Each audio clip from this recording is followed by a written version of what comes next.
Is something playing in the background? Is that me? That is So. me. Sorry about that. I'm like, what is going It's on? all I'm good. hearing double. Salute, Nick family. Welcome to Dope Soul Sports Talk, a member of the NBK Network. Today we are talking Tom Thibodeau.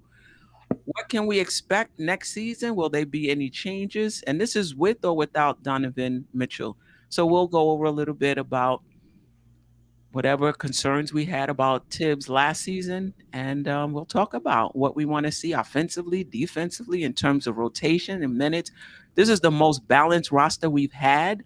So I think in terms of minutes, it might even be worse than last season. But we will talk about it. I'm joined by the Bowling Chick and Jarrell. We may have a few other guests, but if not, we'll hold it down by ourselves. How you guys doing? Pretty Salute, good. salute, salute, salute, salute to the chat too. Happy to be Salute to here. the chat. Yeah, definitely. Salute to the chat. So let's get right into it. Thibodeau.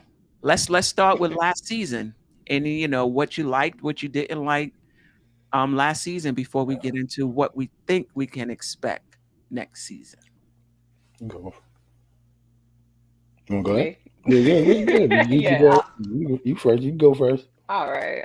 Well, there were definitely there's a lot more negatives that I can remember about last season. But I mean, the easiest thing, the low-hanging fruit with last season was the minutes distribution. I think we all were a little disappointed that we didn't get to see some players get more minutes than others. Personally, I did want to see more of Deuce and IQ, and we slow rolled that. IQ got solid minutes, but we were thinking, considering we had no other point guard on the roster at the time, Kemba was hurt. Right. Derek was really hurt. And so we wanted to see more IQ. So I was a little disappointed in that. I was disappointed. You already know I'm going here. I was very disappointed that Reddish didn't get more minutes. I have to say it. I was very concerned about Cam. And so I think Thibbs was just trying to prove a point. Not sure. Whatever the point was, he started getting more minutes, and then the injury eventually happened. But one positive thing is we did see Grimes get minutes and stay in the rotation. My only, I guess, I know I've been harping more so on minutes, but the rotation, I think he was keeping Julius Randle in for the whole first quarter. That seems like that's something that he could have adjusted as the season went along, seeing just how Julius was reacting to that. But so rotation. That's going to be my answer of last year's disappointments and improvements in the future. Want that fixed, tightened. Okay. Jarrell? Yeah, for me, Thibbs is very, very frustrating because I usually like Thibbs. Like I've always liked him when he didn't coach for us, and when he first got here, I liked him too. But to me, I understand with the young kids getting playing time and stuff, and the bench and the rotations. I get that because Thibbs can be stubborn. We all know that he doesn't do adjustments well, and he usually just stays the same for the most part. Right. But to me, my frustration is the way he handled Julius Randle. Right. Like the way he handled him, he made it seem like, I don't know, I don't want to call him Michael Jordan or nothing, but like he made it seem like he was the end all and be all for the team. Like he couldn't discipline him at all. Right. So because of that, and Julius obviously took advantage of that a number of times, that was the frustrating part with Thibbs for me. It wasn't playing the young guys because I know we have a young team in general. Right. So yeah, to me, it was just how he handled Randall. If he handled Randall how he was supposed to handle him, I think I would have been fine with Thibbs. But that combined with losing, two things can't happen at the same time when it came to that. Like if we was winning and the way he was handling Randall was like that, I would have been straight. But you can't lose, not make adjustments, and do that to the roster, or not the roster, do that to Randall, how you handled him. That was the frustrating part for me. Yeah, I mean, I think I'm trying to fit. That might be 1A. I have a 1A and a 1B, but yeah, not holding Randall accountable, I thought was huge. I think the lack of in-game adjustments also was something that I had issue with, especially when you see somebody like a team like Miami, they played us. They came out with a trap that I hadn't seen them. Yep. Now, I don't watch them every single game, but what I'm getting from Spo is they'll throw in a wrinkle for a particular team. Yep. And that's what I did. And that's what I would have liked to see from Thibbs. Certain teams throw in a defensive wrinkle. Now, it could be that we didn't have the personnel, or he didn't think we had the personnel for those sort of defensive wrinkles. So I kind of get it. But I just thought there was no deviation from whatever the plan was coming out of the locker room. Right. And I just thought that there's times when you got to make adjustments. And that could be if your starters are playing well, let them rock. Right. You know, or if you put the bench in and the bench start losing the lead, take them out. They don't need to play the minutes that they usually get, and vice versa. If you put them in and they're rocking and they playing well, let them rock. And there was a few times, I think he learned that over time. I did notice that toward the middle end of the season, if the second team was playing well, he would leave them in a little while longer, and a few times allowed them to even finish out the game. Because he did that. Because they were playing that well. So I want to see more of that. And I want to see more of holding Randall accountable, especially if Randall is on the team next season and he's struggling with accepting a lesser role or lesser usage, put it that way, less usage, right? Because, you know, even with Brunson, his usage is going to go down. Whether Donovan Mitchell is on this team or not, his usage is going to go down just from the fact that Brunson is here, right? Both him and RJ, because him and RJ's usage was pretty much the same, I think. Maybe within... That's because they probably switched a little bit towards the end of the season. That's why. Right. But with Brunson, I think both of their usage rates is going to go down. Yeah. I agree. Will Randall, where is he emotionally? Is he going to be able to handle that?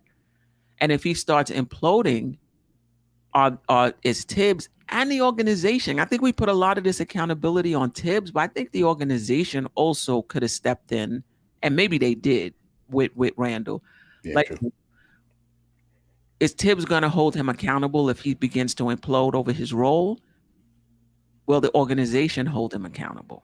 Will he hold himself accountable? I was going to say that. He should hold himself accountable also. I don't like all them press conferences he was giving out towards the end of the season. They were terrible. Right. Yeah, that was a little rough. Right. Is he going to hold himself accountable? So I think in-game adjustments, holding Randall accountable. I got to be honest. I didn't have a lot of issues with the rotation. You play your best guys, you know, and you play the guys that you trust. Now, apparently he didn't trust McBride. You know, apparently he didn't trust IQ as a starter, you know, and for whatever reason. And he trusted Burks, you know, and not that Burks was a primary playmaker. You know, you had RJ there. Maybe it was for defensive reasons that they would be able to switch because of his height. I'm not sure what the Burks thing was, but it was clear that he likes Quickly, because remember, Quickly struggled a good part of this season. Right. And he got first half. Minutes no matter what. Right.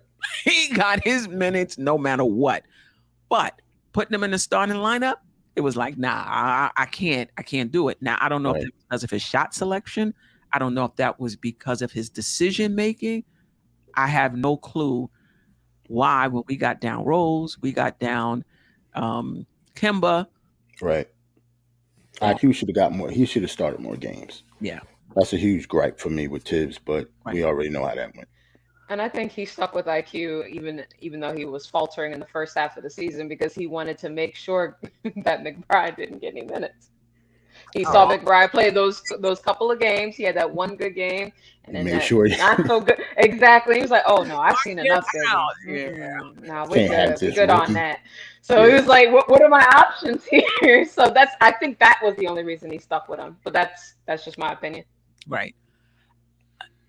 After seeing, and we'll get back to Thibbs, after seeing McBride in Summer League, do you kind of sort of understand why he didn't get minutes last season, or do you feel like I still think he should have? I'd say I'm going to say he looked better in Summer League than he looked in the regular season and preseason and all that. Mm-hmm. But I did understand after watching him and seeing his handle and not being able to get by his man, if you can't get by your man too well in summer league, I don't know how that's going to happen in the regular season. So Mhm. I understood once I saw that. But I rather, I know Thibbs is about winning games. I will give the man that. That is his ultimate deal, and I respect the hell out of him for that. I can say that. But Right. my man didn't want to lose one game, letting the homie get just a few minutes. Let him fail, but he didn't want to let him fail. Right. Yeah, I was a big Deuce fan, especially coming out of the draft, whether we would have drafted him or not. But Mhm. I understand why he didn't get minutes, but he still should have though. He should have got a Exactly. little more just because of the situation that we were in. If we would have still had Kemba and if we would still have Rose, then I wouldn't expect Deuce to play at all. Hmm. But since we were actually down 2 point guards and he basically forced Burks in that position, Hmm. then yeah, he should have gave Deuce a little bit more minutes, especially towards the end of the season. Right. Just a little bit more. Not saying he should have, not nothing crazy, but he should have got more just for the future. Right. Well, this is what I will say. And shout out to Harlem Girl.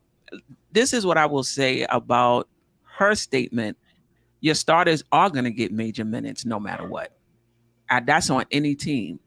Whether your starters play well or they don't play well, you look at the box score at the end of the game, they're going to have the most minutes. And the coach is just going to say, you got to play better. That's what they're going to say. In the post game conference, he's going to say, or she's going to say, you need to play better.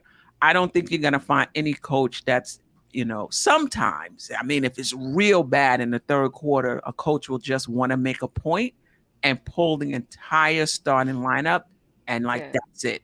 You're not playing anymore.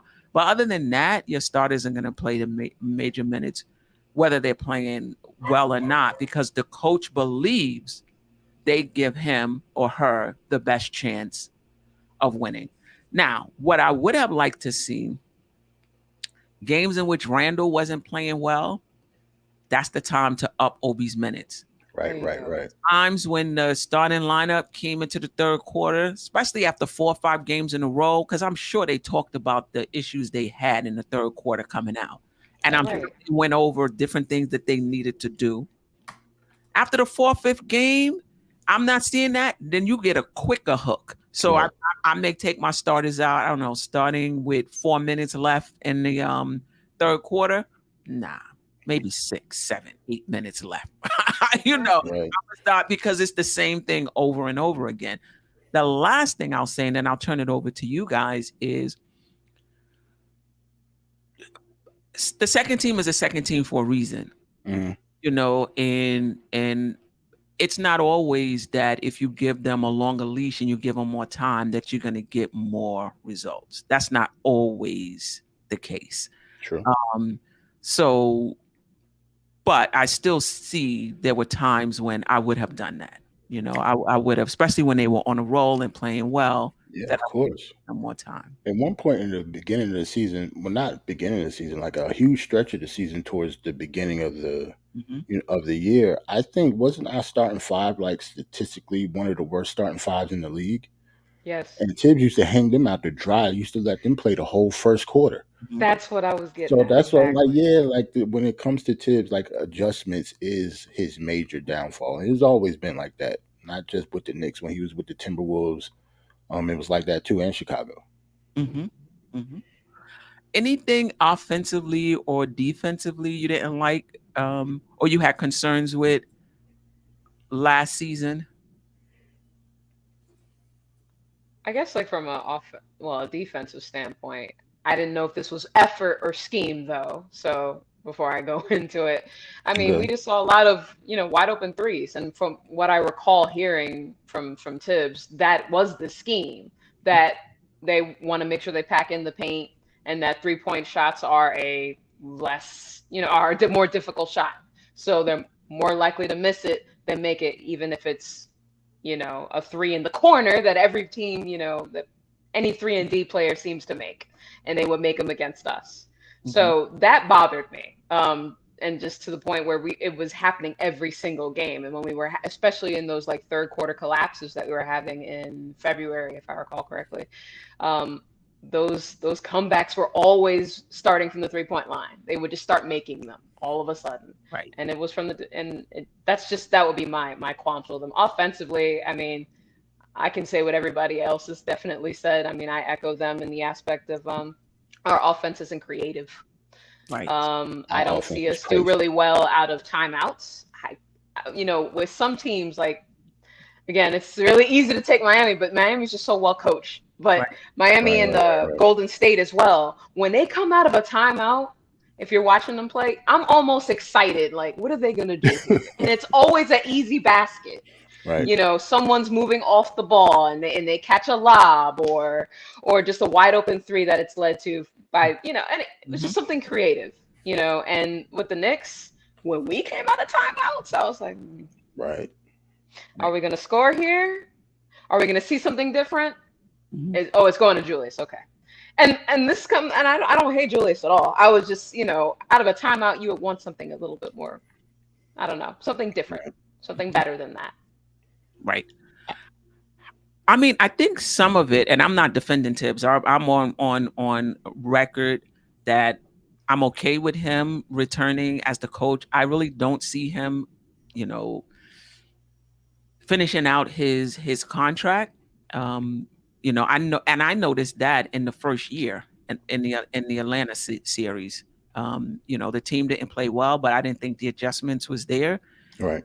And that he's the coach. He's going to give you the game plan. You're going to execute it. And there's not going to be a lot of in-game adjustments. I saw that from the first year. And I figured that he would make it probably through his third year. He probably wouldn't be the one to take us to a championship, though. We got a lot of other issues other than Thibbs when it comes to building a championship team.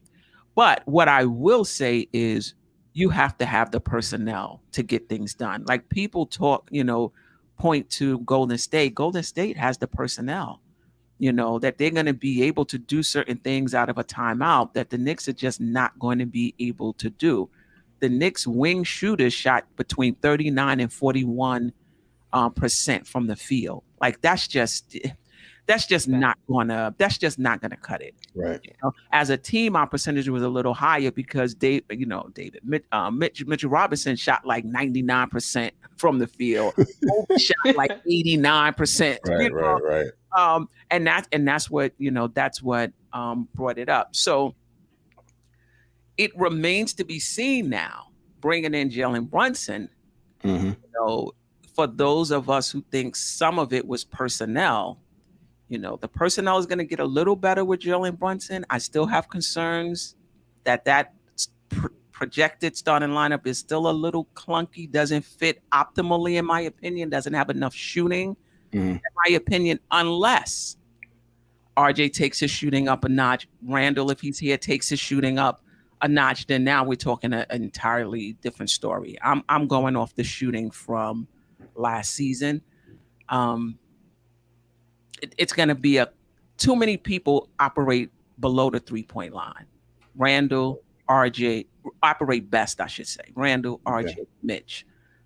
So that was one of the main reasons I was so happy to get Brunson, though, because I would like that we don't have a point guard excuse to go away for everybody on the team, Thibbs, players, everybody. I would like we don't have a point guard. I don't want to say that anymore.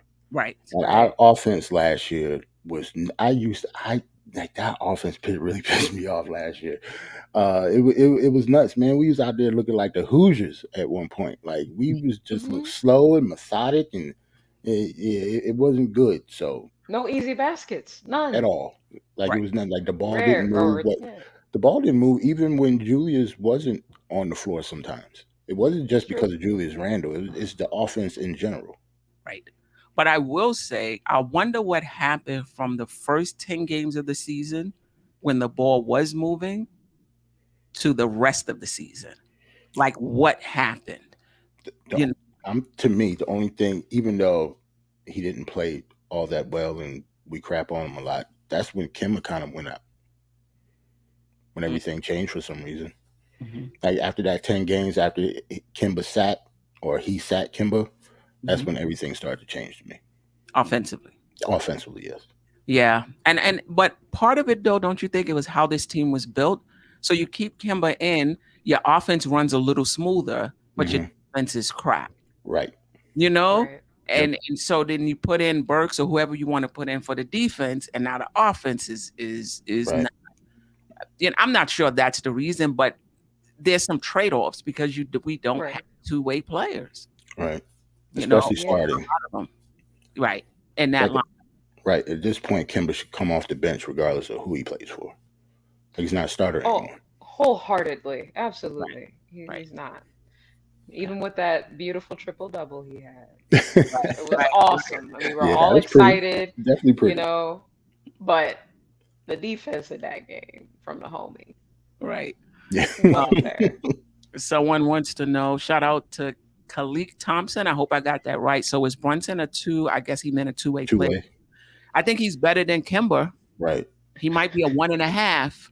Yeah, Jalen Brunson can play defense. It's not going to be like all world defense or anything like that. It's not going to be Patrick Beverly, but he Right. has effort out there. He's always had effort. Like that's Right. all you kind of really hoping for. Right. He's fighting over screens. I will say this with Brunson.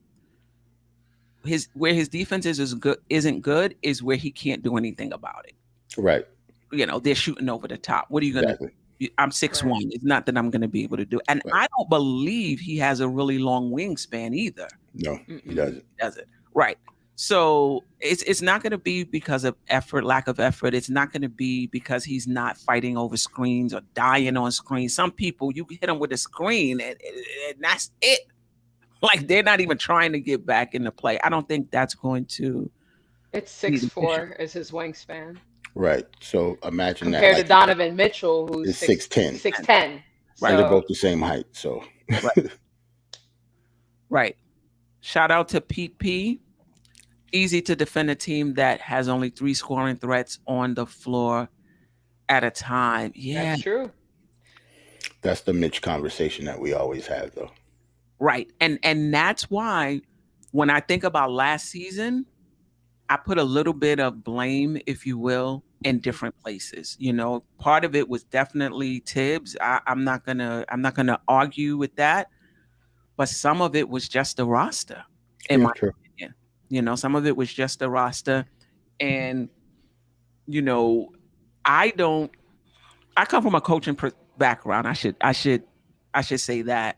Okay. And I've seen at second teamers, there are moments when you let them shine. There are moments when they're playing well and you take advantage of that momentum and you allow them to rock. But they're just not people that you just say, not players you just say, you know what? You guys are doing so well in your role. I'm gonna start starting y'all. Like you just Right. they're second teamers for a reason. So I'm not sure. Thinking about what I would like to see from Thibbs with the next season, with or without Donovan Mitchell. I think there's going to be less rotation minutes than even last year. So if the rotation minutes were the concern, I don't see that getting better. This is the most Right. balanced team. We got at least 2 players at each position that command minutes. Like they can play, right? How many minutes is left behind Brunson? Right. If say it's IQ, how many minutes are left behind Brunson? How many minutes are left behind RJ for Cam? Right. How many minutes are left behind Randall? 28 too. Now 28 is the only position where because Thibbs did it last season. Right. He didn't there were games he didn't finish.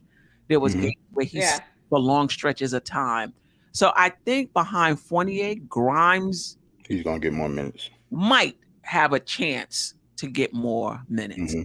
How many minutes is going to be behind Randall? It's not going to be a lot. Now, you say, well, play them together. But you play them together, then that's less minutes for either Mitch or Hartenstein. Right. You understand? So Right. that center position is locked between Mitch and Hartenstein, and maybe even like that center position is locked up. Even Sims. I actually think Julius Randle, since he lost all that weight, he's going to be playing more of the 3. But Did okay, he say that? Nah, he didn't say that, but Oh, I'm okay. saying he lost so much weight. I think that's one of the reasons.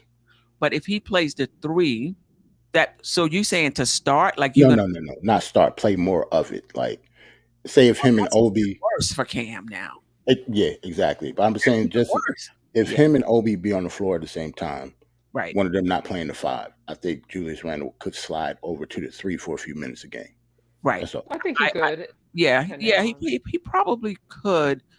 I'm not even, believe it or not, I'm not even that concerned with him defensively because I've seen him defend Jalen Brown of Boston. When he's engaged and he's locked in, Mm-hmm. actually can be a pretty good defender. It's not about IQ on the defensive end. It's more about consistency and wanting to dig in and do it, willingness, I should say. But even then, so now the few little minutes at the 3 spot for Cam, Yep. if RJ's good, if Randall is going to be, you understand what I'm saying? Like no matter how you try to do it, Yep. there's going to be less minutes behind people. So we're going to open up more minutes for Obi by moving Randall to the 3 at times, but then now that's less minutes for Cam. It could be less minutes for Grimes too when you think about it, because RJ could slide down to the 2 in the same scenario. Yeah, or less minutes for Grimes. Yeah. So I just think shout out to DJ Shuttle. I just think that it's gonna be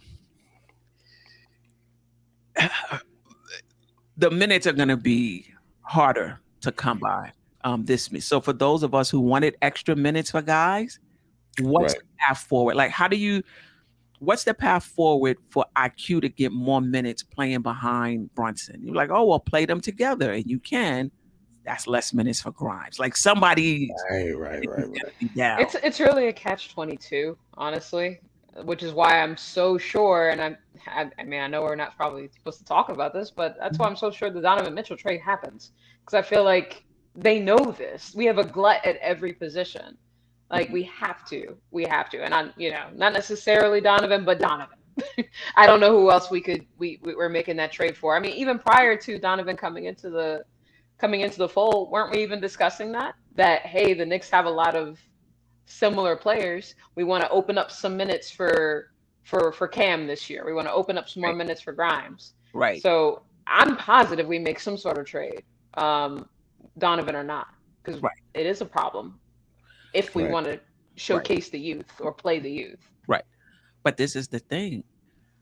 When you remove there's always going to be a 10-man rotation. Would we agree? Right. There's always going to be, even if it's not the guys we just mentioned, somebody is going to back up at each of those positions. So when we talk about clearing out the glut, how does that happen? So like, say if you get rid of Grimes, somebody else is going to be in that spot behind Fournier, for example. If you get rid of Fournier and you start Grimes, somebody else is going to be taking whatever minutes is left from Grimes. I guess it just depends on whoever gets minutes, whether you want them to personally, do you want them to get those minutes or not? Like, how much are you a fan of them? Because somebody's obviously going to have to play, back up each player. So, and you had a question up there. Somebody asked you a question, right? Right. You had put it up, but it was real quick. Oh, there you go. Salute to Sang Freud. Yeah, I think Fournier is definitely going to start. And I actually think Grimes probably will be the first person off the bench, either him or IQ. Mm-hmm. I think actually Grimes, I don't think it's going to be IQ. Whoever it is going to be playing the 2, because I don't think Brunson is going to be the first person out. I think Fournier is, but he's definitely going to start. He might not finish all the games, but he's definitely going to start though. Now, this is where I think you can get more minutes for IQ if you go to a 9-man rotation and IQ is backing up both Brunson and Fournier at the 102. Mm-hmm. So now you got, what is that, 90, 48, 48? You got 96 minutes for 3 players. That's 30 somewhat minutes a game. Mm-hmm. That's where I see IQ as a 6-man getting a lot of minutes.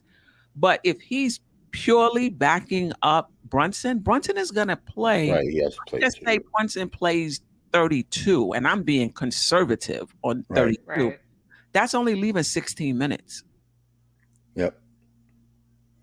Yep. Yeah, that's not And enough not necessarily just quick. thinking that IQ is automatically going to be the backup point guard too. Like we haven't talked about Derrick Rose yet. We Yeah, like you never know. yeah, and that's why when I was making the thumbnail, I was like, let's talk about Tibbs, but part of it is the front office too. Yep. It is. You know, like just really making a decision to clear the roster. Like if you clear up Rose, or Rose is okay being situational, then you could start Brunson, back him up with IQ, and Rose is just there if somebody gets hurt. I mean, that's a $15 million insurance policy, though. Right. Right. Could be Yikes. worse. Yeah, it could be worse. I think Derek would be fine with that though. He doesn't come across as the type that would raise a fuss either way, and I think he would support our young players. But at the same time, sorry. At the same time, I would kind of want Derek to get some. I do want Derek to get some minutes though, just for his leadership. I think he does mean something to the team, and I think the leadership is a little. I think it translates better when it's from someone who's getting regular minutes at the same time. So I know I kind of said two Right. things, Right. but it's either trade him or I don't want him to sit for 82 games. I don't. Right. But Well, injuries I happen don't think too, you so will. there's that. Yeah. I think Right. even the situational players will ultimately get some time during the course of a season. But you're saying you would like to see him get consistent minutes. Yes, if he's to stay on this team. But I still think we need to make a trade though, because that is still a lot all the way around. That's true. Correct. Because if he does, Because then that means that for good. IQ. Sorry, go ahead. Yeah, basically what you just said. It's gonna hurt. It's gonna hurt Grimes or IQ if Rose gets consistent minutes. If D Rose is healthy, I'm interested to see who finishes games. That's a good Because at one question. point, D Rose and IQ used to finish a lot of games with each other. Now that they have Brunson, what happens now? It's like, is it going to be Brunson and Rose? I really I see would like to see that. Brunson closing games. Like I don't see Brunson being on the bench Right. at He's definitely going to be. the end of a game. Right. That's what I'm saying. It's definitely going to be Brunson and somebody else. Brunson and somebody else. Captain, what's that? Captain and Coke 70. Yeah. You can use IQ as a backup point guard, shooting guard, so you don't automatically have to remove him. I agree with that. It's just that if you do that to get him more minutes, then that means if that's less minutes for Grimes if Fournier is starting, and less minutes for Fournier if Grimes is starting. So that's what I'm trying to say. To me, the biggest issue for Tibbs is who's going to make it into the rotation. Right. And those 5 people that's backing up don't expect you're not going to even get 20 minutes. I don't see how you get 20 minutes. That means the person in front of you is getting 28. I don't. Other than the 28 Grimes, I can see a 28-20 split there. But at the point guard position, at the RJ's position, right, Randall's position, and where another place I can see a 28-20 split at the center position. Oh yeah, easily. Mm-hmm. I can see a 28-20 split at the center position. Yeah, definitely. Especially if Mitch is getting in foul trouble, and we know what's going to happen. Right. Yeah, because I actually Not still every think game, but it's going to be even more. I still think Sims is going to play some. I think so too. As the third center, I think it's going to be 3. Well, but do you think he's going to be situational, or Tibbs is going to play 3 centers each game? I think he might play 3 centers. I mean, a lot of you? times he Oh. used to play. He used to play Mitch, Noel, and Taj. A lot of games. It might be the same type of stuff. It all depends on what Tibbs. We'll see, because once Tibbs starts in the beginning of the season, he's not going to change it until at least the All-Star game. So I don't see all 3 of them starting, but no, not starting. I mean, not starting. I'm sorry, in the rotation. However, I do see Sims playing significant minutes through the course of a season. Yeah. During the course of a season.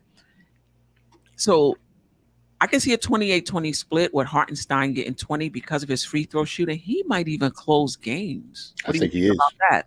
I think he is. I think I was thinking I said that as soon as they signed him. I was like, well, they got their closing center. because Mitch can't shoot a free throw.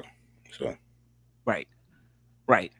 So yeah, so the shooting guard in the center position, I can see a 28-20 split. But the guys we really want to see, about to say those aren't the positions that we those aren't the positions. Obi, IQ, Cam, damn. Grimes. And Grimes. There's not going to be a lot of minutes. It's not going to be a lot of. So maybe, just maybe, we should just trade him for Donovan Mitchell. There's not going to be a lot. Just maybe. You know what I'm saying? That's why Just I said maybe. that. Like we have to. Otherwise we're gonna be hoarding all these guys on the bench and it'll be wasting away. I know no one wants to hear that, but I mean that's kind of the facts. Also, real quick, to your question, well not to your question, but to your point about Evan Fournier and splitting with Grimes. I just looked it up and he played 29 and a half minutes last year. So that's almost right there as far as 20 minutes with Right. Grimes. That very easily done. Right. You know. Yeah. So I would like that. But I am worried about the 4. I guess we'll just call them that. Right. Senga Waldron, I hope I said that correctly. Appreciate you rocking with us. I haven't heard Deuce mention all night. Yeah, I mean, I guess we could talk about, which 10 doesn't have to be who starts, who's, second team. Mm-hmm. Who do you see if the team stands pat right now? Who's in the rotation? I think it's going to be a 10-man rotation. Yeah. I think if you want to get quickly more minutes, you move it down to 9 so he could play back up to both spots. But now that means Grimes is sitting on the bench, and Grimes, in my opinion, is our best perimeter defender, even though he's 6'4". So I don't see, to answer your question, I'm saying a Waldron, I don't see Deuce making the 10-man rotation. I think he's going to be situational. Right. I think even if they move Rose, he'll still be situational because I think it'll be Brunson and IQ backing him up. I don't really see a lot of minutes for McBride. Right. Because even if it was 11-man rotation, the 11th man would be Sims. Exactly. It's not even necessarily a shot at Deuce. We have better players ahead of him. Right. It just is what it is. Yeah. Yeah. So what I would say, Obi still has to show more, but he looks like a high volume scorer given high volume is not good. Like, do you mean like, because high volume means not a lot of efficiency. And you're going to need the efficiency for the little bit of minutes you're going to be playing. I actually think he will be efficient. Like, I guess it depends on his three-point shot. Right. Mm-hmm. It depends on his 3-point shot. But Obi finishing around the basket. Oh, no question about it. Yeah, it'd be fine. Like, he's at elite level when it comes to that, to me. Absolutely. And an elite finisher. And you just see the way he contorts his body, when he's in, so it's more than just dunking. Like, he will finish at the rim in traffic. I'm really interested in Obi developing that 3-point shot. I think it's going to open up his game tremendously because now they got to respect you. That opens up the lane if you want to put the ball on the floor. I saw a clip on Twitter where he was, practicing his handle. Pretty saw that. And it was gorgeous. And he was low to the ground as well. Because a lot of times when you see people, they're real, they up, standing tall, dribbling. Like, that's not going to work. So I'm really interested in that. But again, I don't see, somebody said that Obi has earned more minutes. I believe he has. I think the question is, where does he get them? Right. Where does he get them? And if you give him more minutes, that's less minutes for somebody else at another position. Right. A lot of that is Randall hate too, though. We just got to say that a lot of people want Obi to play because they like Obi and don't like Randall, which is completely understandable. But it just is what it is. Like, that's one of the reasons why. Yeah, I say sometimes that Obi is the anti-Randall. Yep. Because when you ask why do you like Obi, it's because Randall doesn't holds on to the ball. Obi doesn't. Randall does this. Obi doesn't. Just the opposite. Yep. When you say take Randall out of the equation, period, what's Obi's skill set? what's his skill set? What do you like? Is a very short conversation.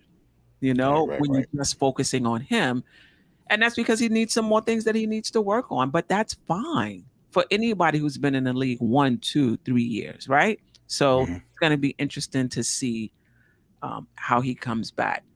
But another thing I want to see from Thibbs, and I'm not sure we have the team. I don't know how many good defensive two-way players we have. I would like to see some defensive versatility as well.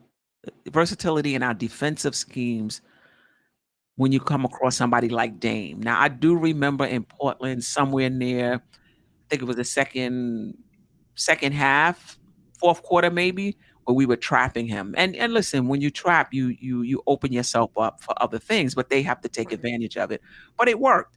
So I would like to see that, ever so often when we're coming across a particular team, throw a little defensive wrinkle in there. See if they will, adjust to it. If they do, take it off. Right. So I would definitely like to see that. I would like to see some more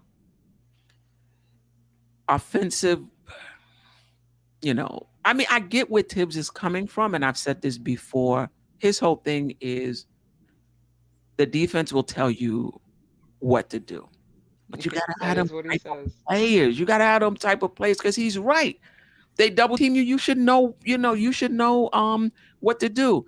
They Right. pass it to you. You got a good shot. One more pass, that person is going to have a great shot. But you got to have those type of players. I just don't think we have those type of players now. With Brunson, it might be different for a read and react offense. It might be different. Mhm. But I think there's so many other wrinkles we can do. I think Fournier can handle a ball. I don't know if you want him bringing the ball down the court. That's not what I'm saying. But when he played in Orlando, he wasn't just a 3-point. Like he became that with the Knicks, chucking Right. 8 3-pointers a game, trying to find his role. That was never his game, That is true. right? He I could put thought we the didn't ball. like him handling the ball. I thought that was something we said to him and told him to stop and said, we just want you Right. to get I on the don't think they 3-point use line and him bang them more. threes. But I think you're, Salute, salute. I think you're right. His role was, reduced. Um, So yeah, so there was times when I wanted to see Fournier used more than just a 3-point shooter. Hopefully. So I said they didn't use Randall. Remember him and I mean not Randall Fournier. Remember him and Randall used to just do the hot potato at the elbow. I used to hate Yes. it. Yo. They just passed the ball back to each other, back and forth, back and forth, back and forth, so somebody could cut. I used to hate that so much, man. We need the turnovers too. Hate it so much, man. Julius Randle up there throwing fastballs 3 feet away at people's faces. The whole offense just pissed me off last year, man. Every time I think about it. Yeah. It's because it became so predictable. We knew it was going to happen, and then when you play against good teams like Miami, they were like, "Oh, okay." Now, mind you, that last Miami game it went a little bit differently, but Right. you know, Shout out to King Pappy NYK. I believe that Reddish get some time, he can become our Andrew Wiggins. Of course, he has a lot to prove, but with more time, he can develop into something special. But I also think it's a mindset as well. I totally agree. I just don't see the minutes. He's playing behind RJ. Mm-hmm. Now, unless they slide RJ to the 2, Cam is not getting that many minutes next year. He can't. Right, Or unless it's an injury some way. God forbid. right. You're right. If they slide, I mean, this is possible. Slide RJ to the 2, start Cam, have Fournier play behind Cam. Mm. And Grimes play behind RJ. I mean, I wouldn't mind Fournier coming off the bench though. That's not no, the I problem. wouldn't mind. I wouldn't mind it either. But yeah, I mean, Fournier and Cam sharing minutes, that 28-20 split, And Grimes hardly getting any minutes behind RJ because RJ plays like 36 minutes a game. Right. He's not coming You out. check that? I Yeah, think it's like 35, 36. I'll check. I'll Just check something real like that. quick. But that sounds right. Especially even a year before. When we Mhm. used the 4 seed, him and Julius Randle was like 1 and 2, or like at least Hmm. both top 3, top 5 in minutes. So I'm pretty sure it didn't, go down last year. At least not that much. Right. Pete, that's a very good question. Burks, yeah, that's what I said. Those wings shot anywhere between 39 and 41%. Fournier shot 42. Quickly 39. He's such a shooter. He shot 39% from the field. He's such a shooter. You know what I mean? You gotta say that, man. Let Quick live, man. You have to do that. But I'm He's The just such a saying, abundance of shooter. the these heart. narratives around players, but then when Right, you right, look at the actual stats, it just doesn't hold up. Now I will say, I think a lot of that 39% is his shot selection. right, I think if Yes. he Yeah. hones in on that shot selection because he has a nice stroke, I think that his shooting percentage will go up. right. Um, for me, I think it's the players because watching the games, I saw the players get good shots, open shots, and missed. Yep. You know, I'm sure there's a stat out there where you can say how many of the players' shots were contested. I saw the players just missing shots. I didn't get the sense that Quickly shot 39% because most of his shots were contested. Maybe you could say that about Randall a little. Maybe you could say that about RJ a little. Mhm. But a lot of those other guys got passes off of players, Yep. and those looks were pretty, were pretty clean, you know. So what you want from your offense is for your offense to get you a good open look. Then it's up to the player to knock it down. And as much as I didn't like our offense and I thought it could be more creative, as far as shots, I thought we got shots. Now, could we have been more spread out so Mhm. that, the lanes were a little cleaner? But you got to have players that knock down shots in order to Right, get that type of spacing to drive to the lane. right. Bad as our offense was, Julius Randle, even though he didn't play the best, he still commanded a lot of attention He did. from the opposing team. That's why a lot of players were open. They just missed. Yeah. And he's a willing passer. Now, it's hard Right. coming at you. He Cam Newton out there. Like he first 10. I'm gonna throw this at your face mask, fastballs all the time. Yes. Oh my God. Oh God. Yes, yes, yes. We do have Brunson penetrating this, but you know what? When I watch Brunson, a lot of the penetrating was to score. Do Yes. you guys remember him penetrating and pass? I'm not saying he can't do it. I'm not saying that at He's a all. scorer. I saw a lot of penetrating to score. He's a scorer, and he is probably going to be our best post player too. Wow. Oh, for sure. I think so too. Wow. And that's saying something. Unless, RJ continues to work on his footwork. Yeah, but But Brunson's is Brunson. immaculate. Yeah, I'll give Brunson you in the that. post for his size is nice. Like he's been doing that since he was young. Like His that's his footwork. game. Yep, You see his footwork is all his game. he down in there Crazy. getting his shit. You were like, where you going? Then he'll Exactly. do a little turn around, this, that, and the other. Right. That's why I'm really excited for Brunson, man. I'm worried about everybody else. Great shot.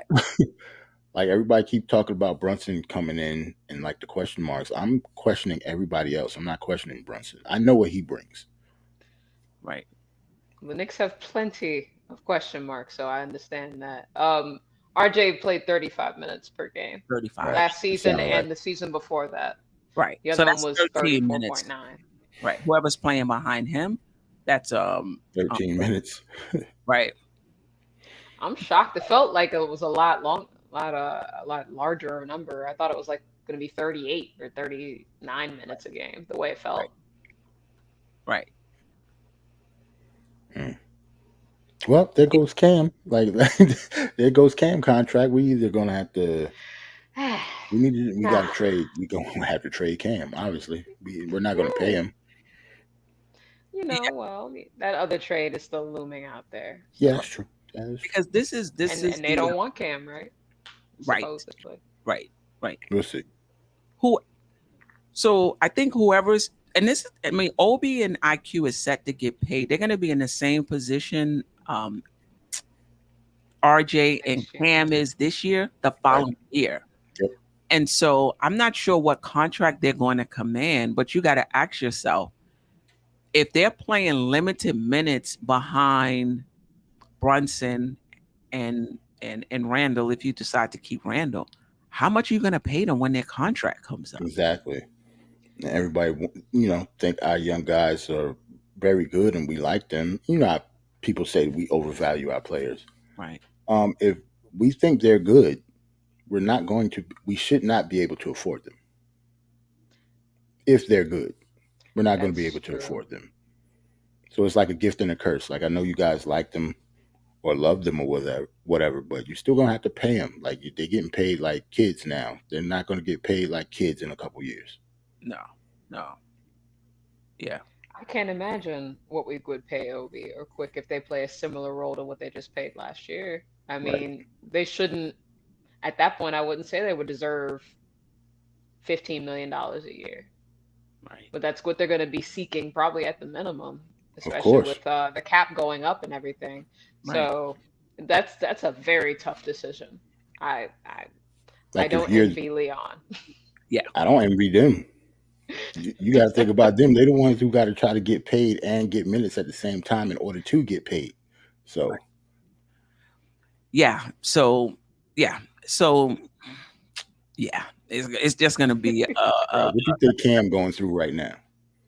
Well, Cam's stressed out, but Right. I see that he's putting in work, on Twitter and Instagram. So Who Cam is? I didn't see Cam do nothing. yeah, a little video. Yeah. Okay. Oh, I missed the Cam video. Listen. Cam usually silent. You don't He usually was- see him work out at all. Not saying that he the don't. other- We just don't. He just doesn't show it often. Like They showed him in the gym, not basketball gym. He was Oh. working out, lifting. oh, get that shoulder right. Hey, get it right. Yeah. Something. Start Listen, there. Go if ahead. Cam, takes his game to another level, I would pay him. If he takes his game to another level, that changes the ceiling of the Knicks. He's the Glory, most yes. talented player on the team, period. But the issue is about him reaching the ceiling, not just having the talent, but actually displaying it on a consistent basis in a way that impacts winning. And I know we go back and forth with this, what comes first, how you going to show that if you don't play, Right. and if you don't play, it's a reason you're not playing, so you're in one of those camps. They need more time to show what they could do. Well, the reason they're not getting any more time is because they're not doing a lot, Right, exactly. So, Or hurt in his case. It's not even about what he's not doing. What he's not doing is being on the floor because he's injured, not because he doesn't produce most of the time. So, yeah, Cam to me got to be the most stressed person on the roster. Like he's going behind RJ now. Like he's never been in that position. And or he thought he was better than RJ, or at least I thought that's. I'm pretty sure at he least that's thought the he was rumors better than that we RJ, heard. yes. Yeah. So Right. you can imagine, like in his head, like Right. RJ got the opportunity. He's got his own team, and I'm over here backing him up. And I played college with him. And I'm in a I was contract just year. as good as him, And I'm in a contract year, and I just got hurt. I asked to be traded, and to a team that'll give me an opportunity, and I went to a team that's not giving me the opportunity I expected. Right. Yeah, but Cam's got to go out there and prove himself, and I think he will. I don't know if Yeah. it'll happen with us. I hope That's so. the question. yeah, If it's going to happen with us, that's the question. right. I It's see a a shame. world. Though. I'm sorry, go ahead. No. You. I see a world where Cam comes in and beats out Fournier. In training You camp. could. Yeah. So when you say that, do you mean RJ sliding to the 2? Right. Okay. So I see a world where Cam beats out somebody, and and he starts, and that'll be I like that. limited minutes for Grimes now is backing up RJ. That's 13 minutes because RJ played 35. You said, Yeah. and 48 minutes at that position, so that's 13 minutes for Grimes. And Cam and Fournier, 28 to 20. 28-20. I still think Fournier is going to get minutes. If he's Right. on the team, I don't think he's getting 13. He's definitely going to play more than that. Just for his shooting alone, he has to play more than that. Right, right. So, right. That's the other thing. The shooting Right. and that lineup concerns me the most. That is your Because biggest even gripe. when I you feel you though. put Cam in there, Cam, I think he shot 2 I'm seasons looking ago, it up now. 24% from 3. Last season, I think he was able to bring it up. I want to say to 34 or something like that. He made a significant 36. jump. 36. So that was a significant jump. Not bad. What was it the year before? Was it like 24, 25? He made a significant jump in his 3-point shooting. No, you're right, because it was really bad. I remember when we first signed him or traded for him, I was furious. Well, not furious, but I was shocked that it was so bad the year before. Not furious. And I'm looking up. My computer's slow, y'all. Yeah, that's fine. So in that lineup now, you got RJ, and I'm going on last year. They could level up over the summer and shoot much better. But you got RJ, who's an okay shooter from 3. You got league average 36. You got Cam at 36. You got Randall at 30. I would guess that Randall 30 is up awful. that more. I would have to think that he don't shoot 30 again. Can't, no way. If he shoots 30 again, but historically, he hasn't been a good 3-point shooter. He had that 1 year, right, where he shot, I think, 41% from 3. But other than that, Randall's been like in the 20s, low 30, in 30 in terms of He was in the 20s. Yeah, I didn't know he was in the 20s. But yeah. If he's 30 and below, he needs to stop shooting them. Then. Because he's shooting like 40% the way he's pulling out there, right? Right. That's a little different. Like if you're gonna consistently shoot 30 and below, then yeah, you got to stop shooting. Like I can see if you're gonna fluctuate every now and again, but right. If that one season was the outlier at 40 and all of the other ones was 30 and below, then yeah, you need to stop. Right, and that's my concern with him playing the 3. Usually, when you talk about somebody playing the 3, the concern is defensively. My concern is offensively. Not stretching, Dude, that's the thing. He plays like a 3 though. Like he plays like a 2-3. He never go down in the post anymore. No, but he don't go out to the 3-point line either. He's like that long mid range. I see what you're saying. Yeah. But I mean, I guess he can get away with it. A few minutes. Yeah, I guess he can get away with it for a few minutes. And I seen him on Twitter. I seen his clips, and he's hitting the 3-point. Everybody's hitting the 3-pointer great right now. Yeah. Mitch, everybody. Yeah, everybody nice in August. Everybody is shooting like 48%. I need Mitch to stop. Probably more than that. Worry about free throws and not worry about this 3-point shot. Yeah. But you're right. It was 26% for Cam the year last year. The year before. That was the year before. The year before. 10 points, 10 percentage points. That's significant. Yeah, Cam is not a 26 percentage from the 3-point line. Right. He's not. That's not Cam. He's a better shooter than that. Period. Right. Queen and Panel, why not give up those draft assets, those draft picks to OKC and SGA to pair with Jalen? You guys' thoughts on that? Plus, the chemistry will be good because he's friends with RJ. I just like Donovan Mitchell more than I like SGA. And against SGA, and I said this before, I think Tony's a big SGA fan. Shout out to Tony. You watch some players and they're good, but they just don't do it for you. I heard you say that, and I could. He's good. He's good. I was never an SGA fan like that. It doesn't do it for me when I don't know what it is. I don't know what it is either. I remember when he smoked us. One of the last times we played OKC. I think it was like the only game he was healthy, and like all the other games he didn't play. Well, I guess there's only like 2 per season. I think that we played them, but y'all get the point. Right. I was impressed with that game, but I haven't seen enough of him to really have an opinion. Not a strong opinion, but I wouldn't mind him. I know that he can play. I like his game, But again, that was like the one time I seen him against the Knicks. A lot of teams have career nights against us. So also SGA is very injury prone. So compared to like Donovan doesn't get hurt that often. Right. SGA's hurt every single year, But And or is at he least hurt, or as are far as I they can recall. shutting him down because they want better lottery odds? Now there's that something can to happen that, because I too. know they did that last year for sure. They shut Right. down Giddy. Giddy was ready to come back, and they said, no, no, no, no, no, no. We trying to get this L. And Yeah. like, what Makes sense. kind of crap? But if we're going to compare whether we want Donovan Mitchell or SGA, though, I'm definitely picking Donovan Mitchell. I would. Like, I think Donovan Mitchell is a better player, period, Yeah. than SGA. Yeah. But don't get me wrong. Like, if we did get SGA, I wouldn't be upset. Like, just like Be Bone upset. Chick said, I wouldn't be mad, but I would rather have Donovan Mitchell. I would rather have Donovan Mitchell too. Shy Powers, you're right. You know what I'm hoping is that, you know, if this team or whoever comes into training camp, what I'm hoping is they get that opportunity to play and see who can beat each other out. And if Grimes beats out Evan, oh well. You know, then he starts, but he would have to beat out Evan and Cam Right. to get one. That wing I battle. think it's going to be tough. I understand that people don't like Evan Fournier. I don't think Grimes going to beat him out of that starting job. Evan Fournier is not a bad basketball player. No, he's not. At all. He's not. So, the only reason I could see it, sometimes as a coach, you'll make a decision based on how teams play together. So you may make a defensive decision, like, you know, Fournier is more experienced.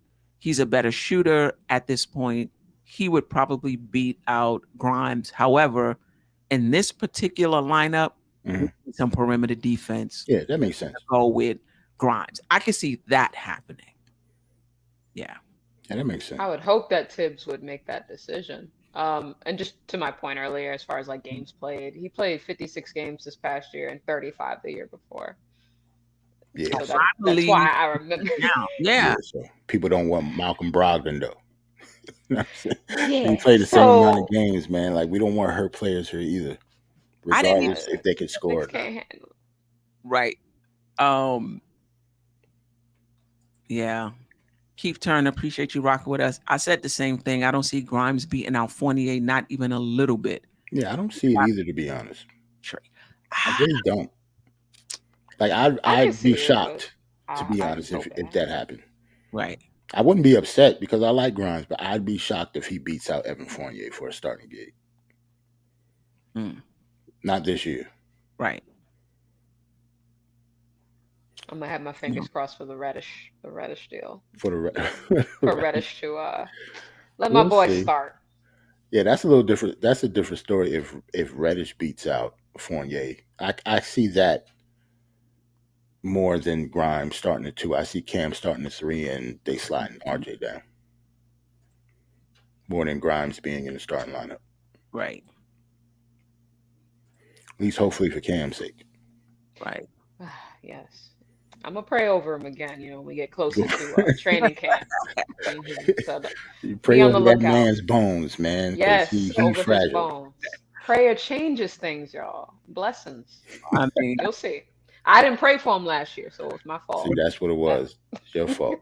Rayology. I didn't know that Clippers game or the Sacramento game, whatever game it was where he got hurt. Go ahead and read. I'm sorry. Yeah, I was gonna say for Rayology, I agree with you, but he has to do it. I mean, this is what we've been talking about with Cam for for his entire career. It's up to him. He has the skill. He has the skill, and we're falling in love with the potential, but it just doesn't happen. You know, so. I'm hoping you're right. I believe he's extremely talented, and I hope he comes and balls out. But it's not about having the talent; it's about maximizing the talent. That's basically what it comes down to.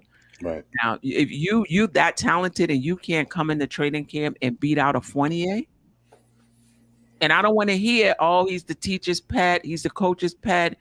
You know, the reason why is because the coach likes him better. Nah. Right. The coach wants to win.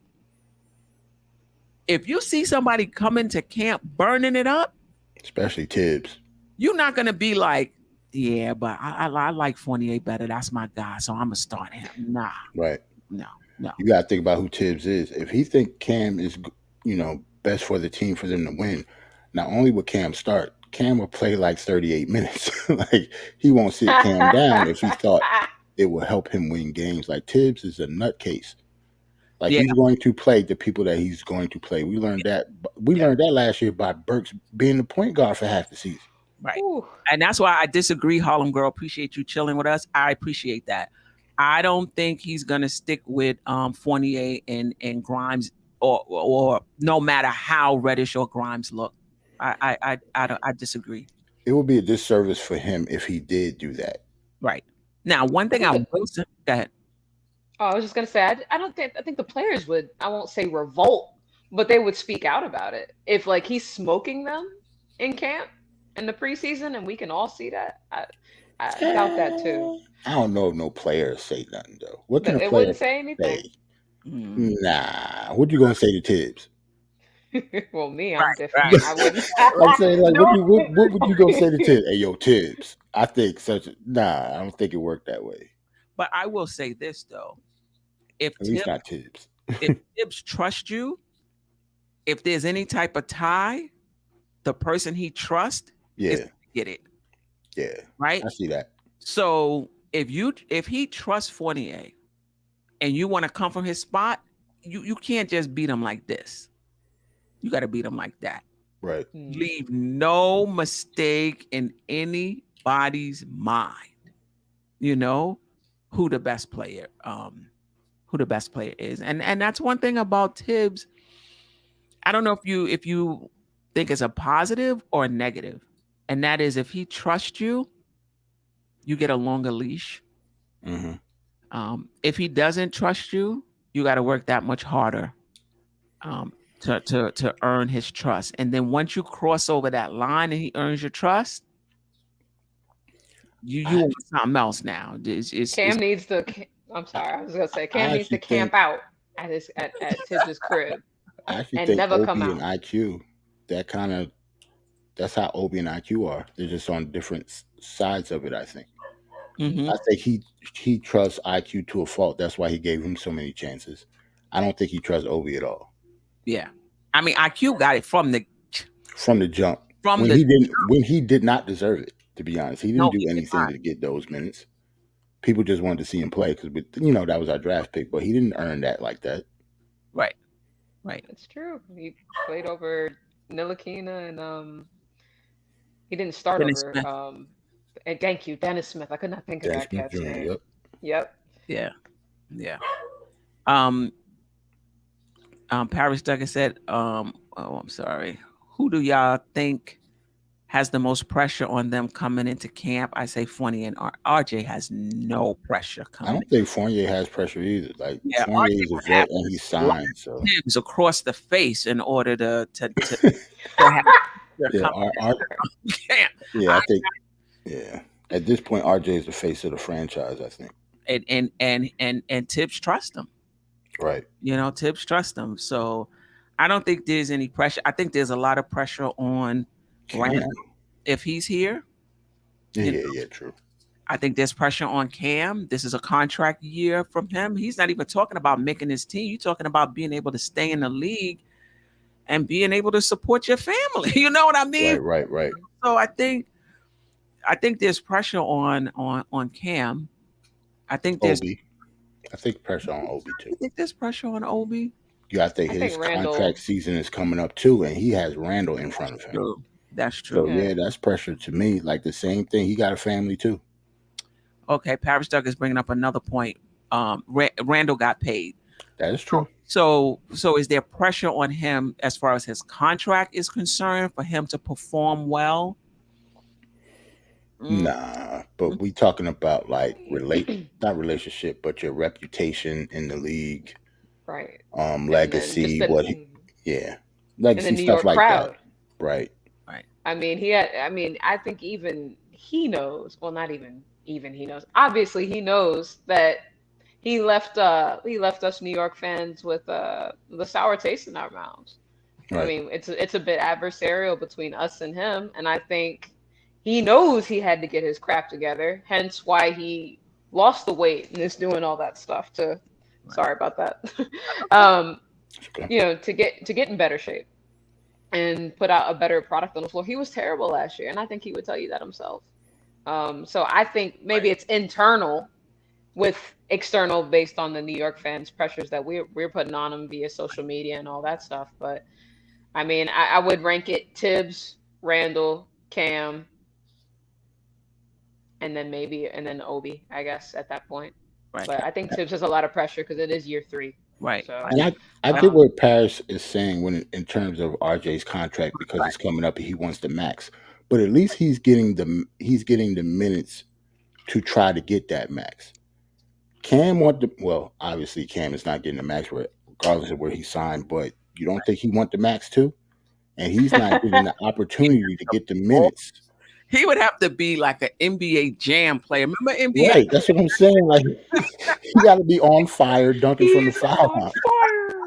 Yes. So for Cam to get any type of contract that's going to be close to RJ's, and he's behind him. So yeah, I understand that RJ does have some pressure just because he's young and he's playing for a contract. But some of the younger guys are playing for a contract too, but don't have the minutes to show for it.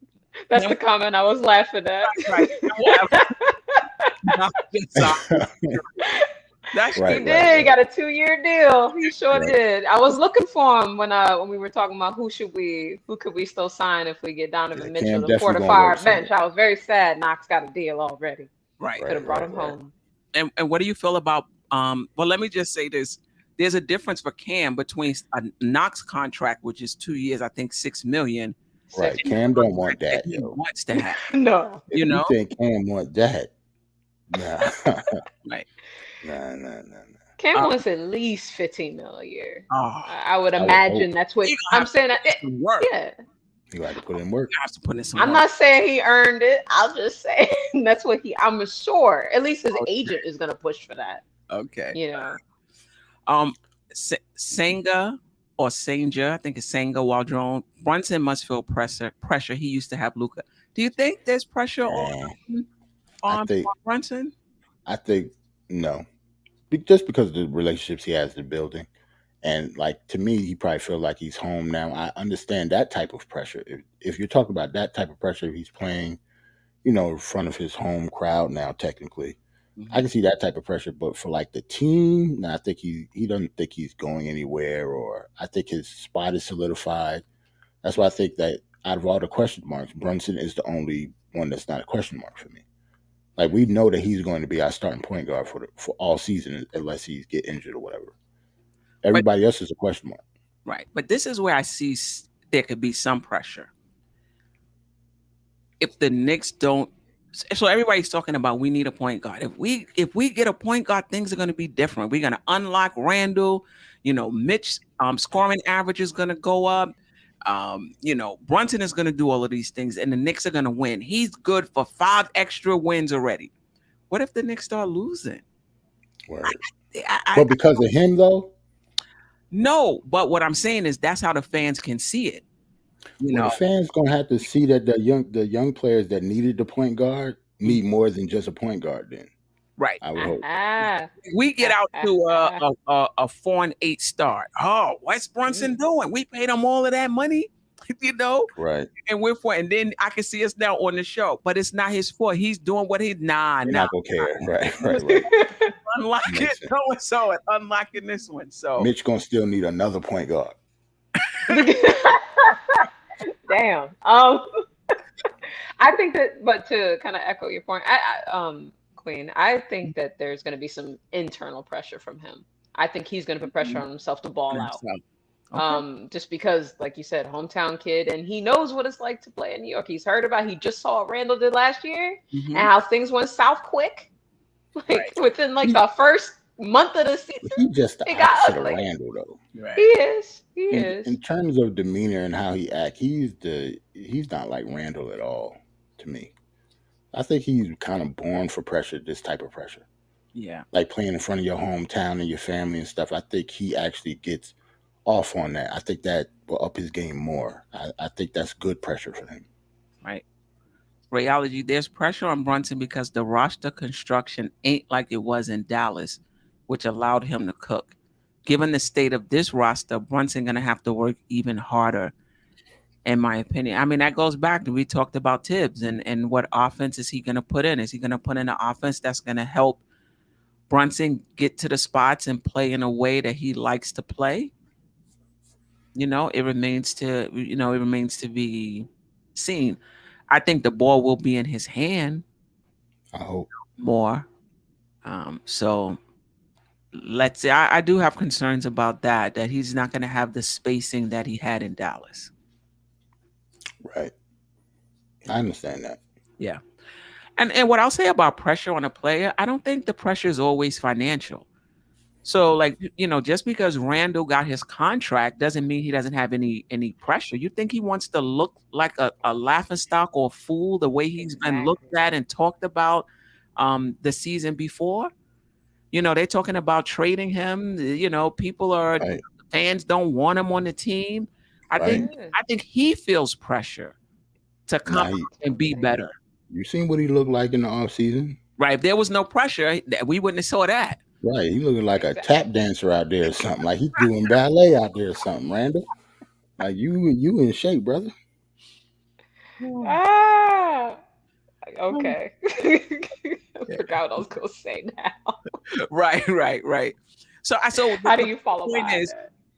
Players can be under pressure for different reasons and for different things.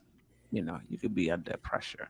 And for RJ, it depends on how he accepts it. I don't think RJ is the type of guy that's like, oh, I got to go out there and I got to prove so I can get, extra money on my contract. So I'm going to press and RJ's going to play his game. Right.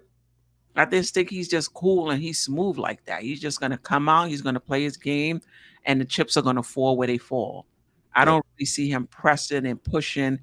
And it's going to be harder for him because his usage rate is going to go down. Yeah. So, if we're looking for, he could get the same points though if he's more efficient.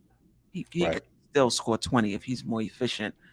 But, I think the front office they're going to look at more than stats, and they got advanced stats anyway. I think RJ is going to be, I think he's going to be fine. I think he's going to be fine too. And he'll know before the season starts. If they sign him, if the pressure is financial, it'll be off if he signs that extension before the season starts.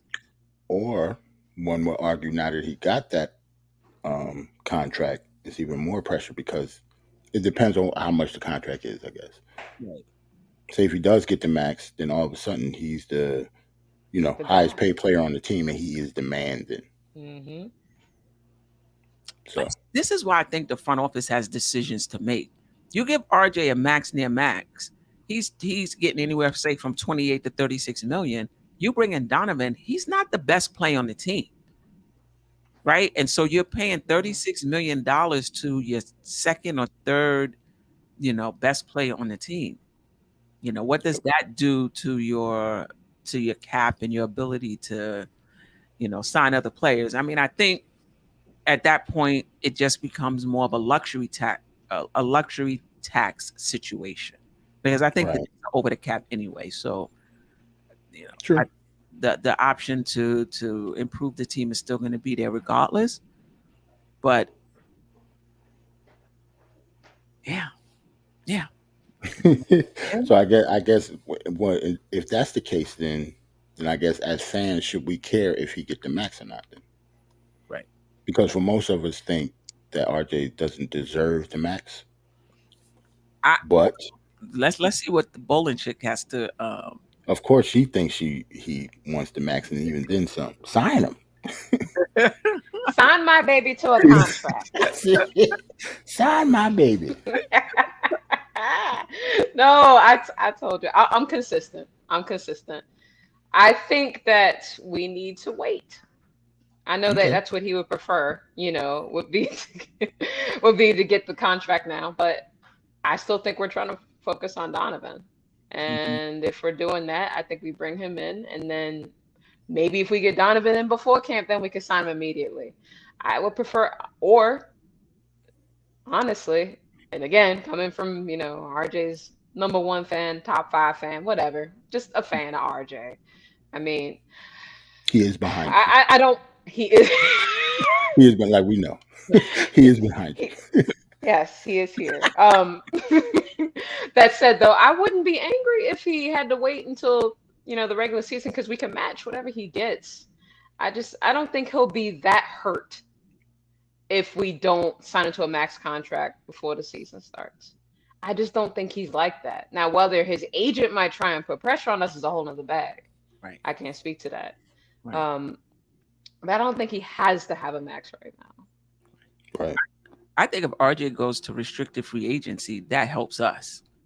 Yep. Because no matter what the other team gives him, isn't that's it? It has to be. Is it less on average or is it just less in years? I'm not sure. Less in years. Another team gives him a max. I think it would still be like 30. Because that's what they just did with the center for DeAndre Ayton, right? Ayton, yeah. Like 130. they got a deal. Mm-hmm. Because they got one less year. I'm sorry to cut you off, Quinn. No, that's fine. He got 133. I want to say $1 million contract over 4. So I still think that was 33 million. Yeah, that's more team friendly. Yeah. It could have been like 2 if it's the same as what the Cats just got, i.e. your Darius Garlands, your Ja Morants and such and Zion. They got like 270 around, so right? Yeah. 200 and not 270, but 200 and some change. I think the first year is 30, then it moves up to 32, 34, and then 35. Right. Yeah, so we will see how that. There was something else I wanted to. Yeah, I think if he goes to restricted free agency, that's better for the. Well, I think it's better for the Knicks unless he's going to sign like a $25 million contract. Otherwise, take it to restricted free agency. If he does that, do you see him pressing during the season? I don't see that in him. He doesn't come across that way to me. That's a kid that has a, not to be cliche, but he has the right head on his shoulders and all of that. And he doesn't come across as one of those kinds of guys who worries. He's going to let the game come to him. He's going to prove himself. If anything, he might have a chip on his shoulder in a good way. Just kind of like last year when in January he said, you know what, I got to take my game up another notch. I haven't been playing as well as I should.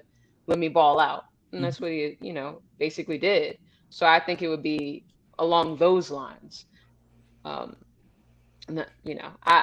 do not see him pressing. That doesn't seem a part of his character. Me either. I don't see that. And then he has, right. I mean, and then like having other relatives or just other basketball players in the family, Steve Nash, his father, he could kind of lean on them and be able to kind of speak to them about the situation, and they would tell him to relax and keep it pushing. I think RJ be fine. I think the support system he has, just like the bowling chick said, I think he'll be fine. Like, I understand the pressure, just like some people said, but I think I'm not worried about RJ.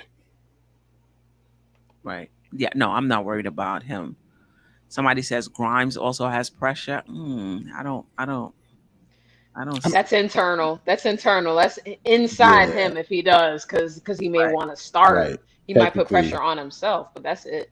Yeah, technically, if like Grimes has pressure, then IQ has the same amount of pressure, and OB and it. Like they're rookies and young guys on the bench that want to start. So all of them do have pressure if they want to start. If that's the goal.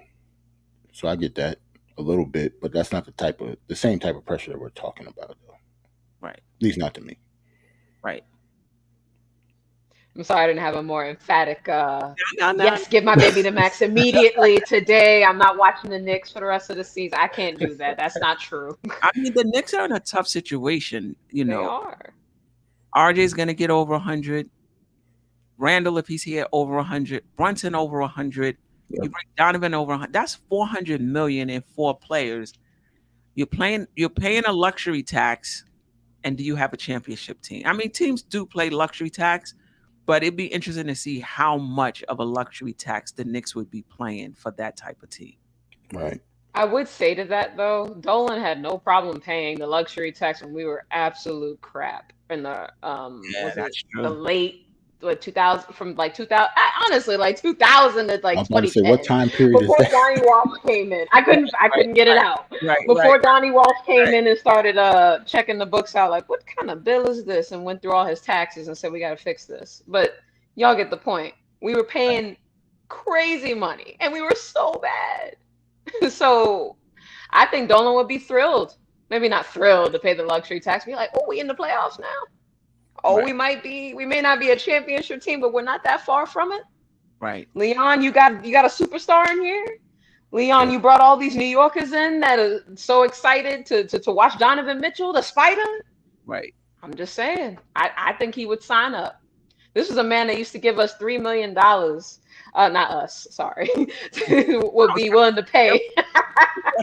No, I didn't get my check either.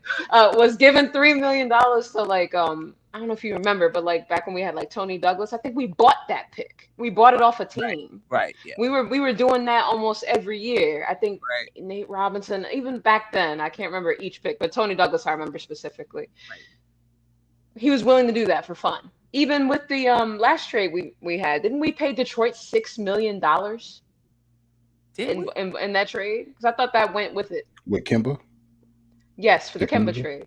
something like that. We did have to get him money. I think it was either 4 or 6, one of those. But it was some money there. So he was like, "Go ahead," just to get rid of Kemba, Right. and we still, you know what I mean. So I do not think that's a big worry for us. But that's just that's just what I'm thinking.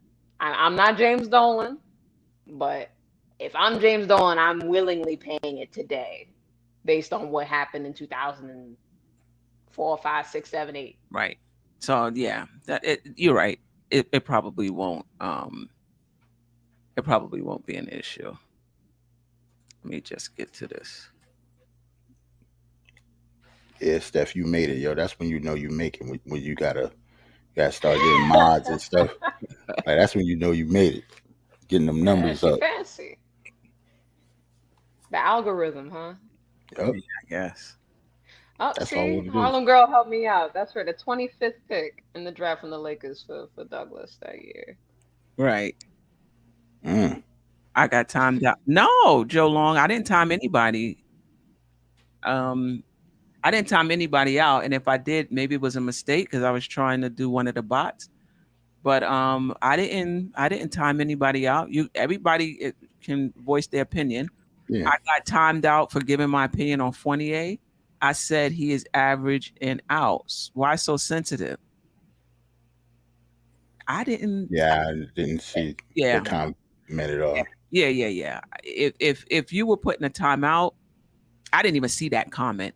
Number Yeah. one, and if you were putting a timeout, it was a mistake. I probably was trying to, they got the 3 dots on the side, but it's moving. Yeah, right. As the chat going. Yeah. Yeah, why Right. you trying to Yeah, she might have deleted your comment by mistake, Joe. yeah. One But person. no, I'm not putting anybody. Resubscribe. Yeah, I'm not putting anybody in a timeout for voicing your opinion on Fournier. Yeah, not on Fournier. Right. Wait, who would it be for? Now, I don't know damn Fournier. I'm gonna get out of character. Not on no Fournier. No, you gotta at Right. least be talking about somebody that we actually like. Right. Like that. Right. Yeah, Joe Long, it's not that type of channel. So resubscribe. We got you covered. Yeah. Come we back good. in. Come And on I in. don't even remember seeing the comment. Yeah, me either. No. Like, cause I got the chat on the side, but it's going so fast, and I'm trying to pay attention Same. and talk. So it's hard for the panel to look at the chat all the time. I miss a lot of stuff, and I got the chat on like 2 screens.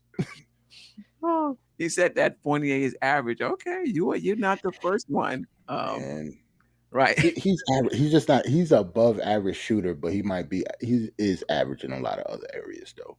Yeah, no. I don't dislike Fournier, but it's not like if we get rid of him, I'm not crying at all. Right. But I just don't. I don't dislike him, if that makes sense. Just is what it is. Like he's our starting two guard Right. that can shoot. I What? like how he is with the media. He handles it really well, and Yeah, I he like how does. honest he is. Yeah. I think that could be a good thing and a bad thing. Yeah, Like I you don't know just if the like locker room you loves it. yeah, I like what He's he said always because picking I on like what he Tom was too. saying.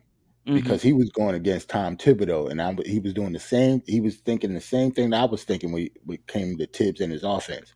Right. But as soon as he starts saying stuff you don't like, you're gonna want Fournier to shut up, Right. right? Talk That's about what the it is. offense. He'll talk about different things. Yeah, Yep. he does. He But tap that's one danced thing I around do like Randall too. about him is he's tough. Fournier's Hmm. tough.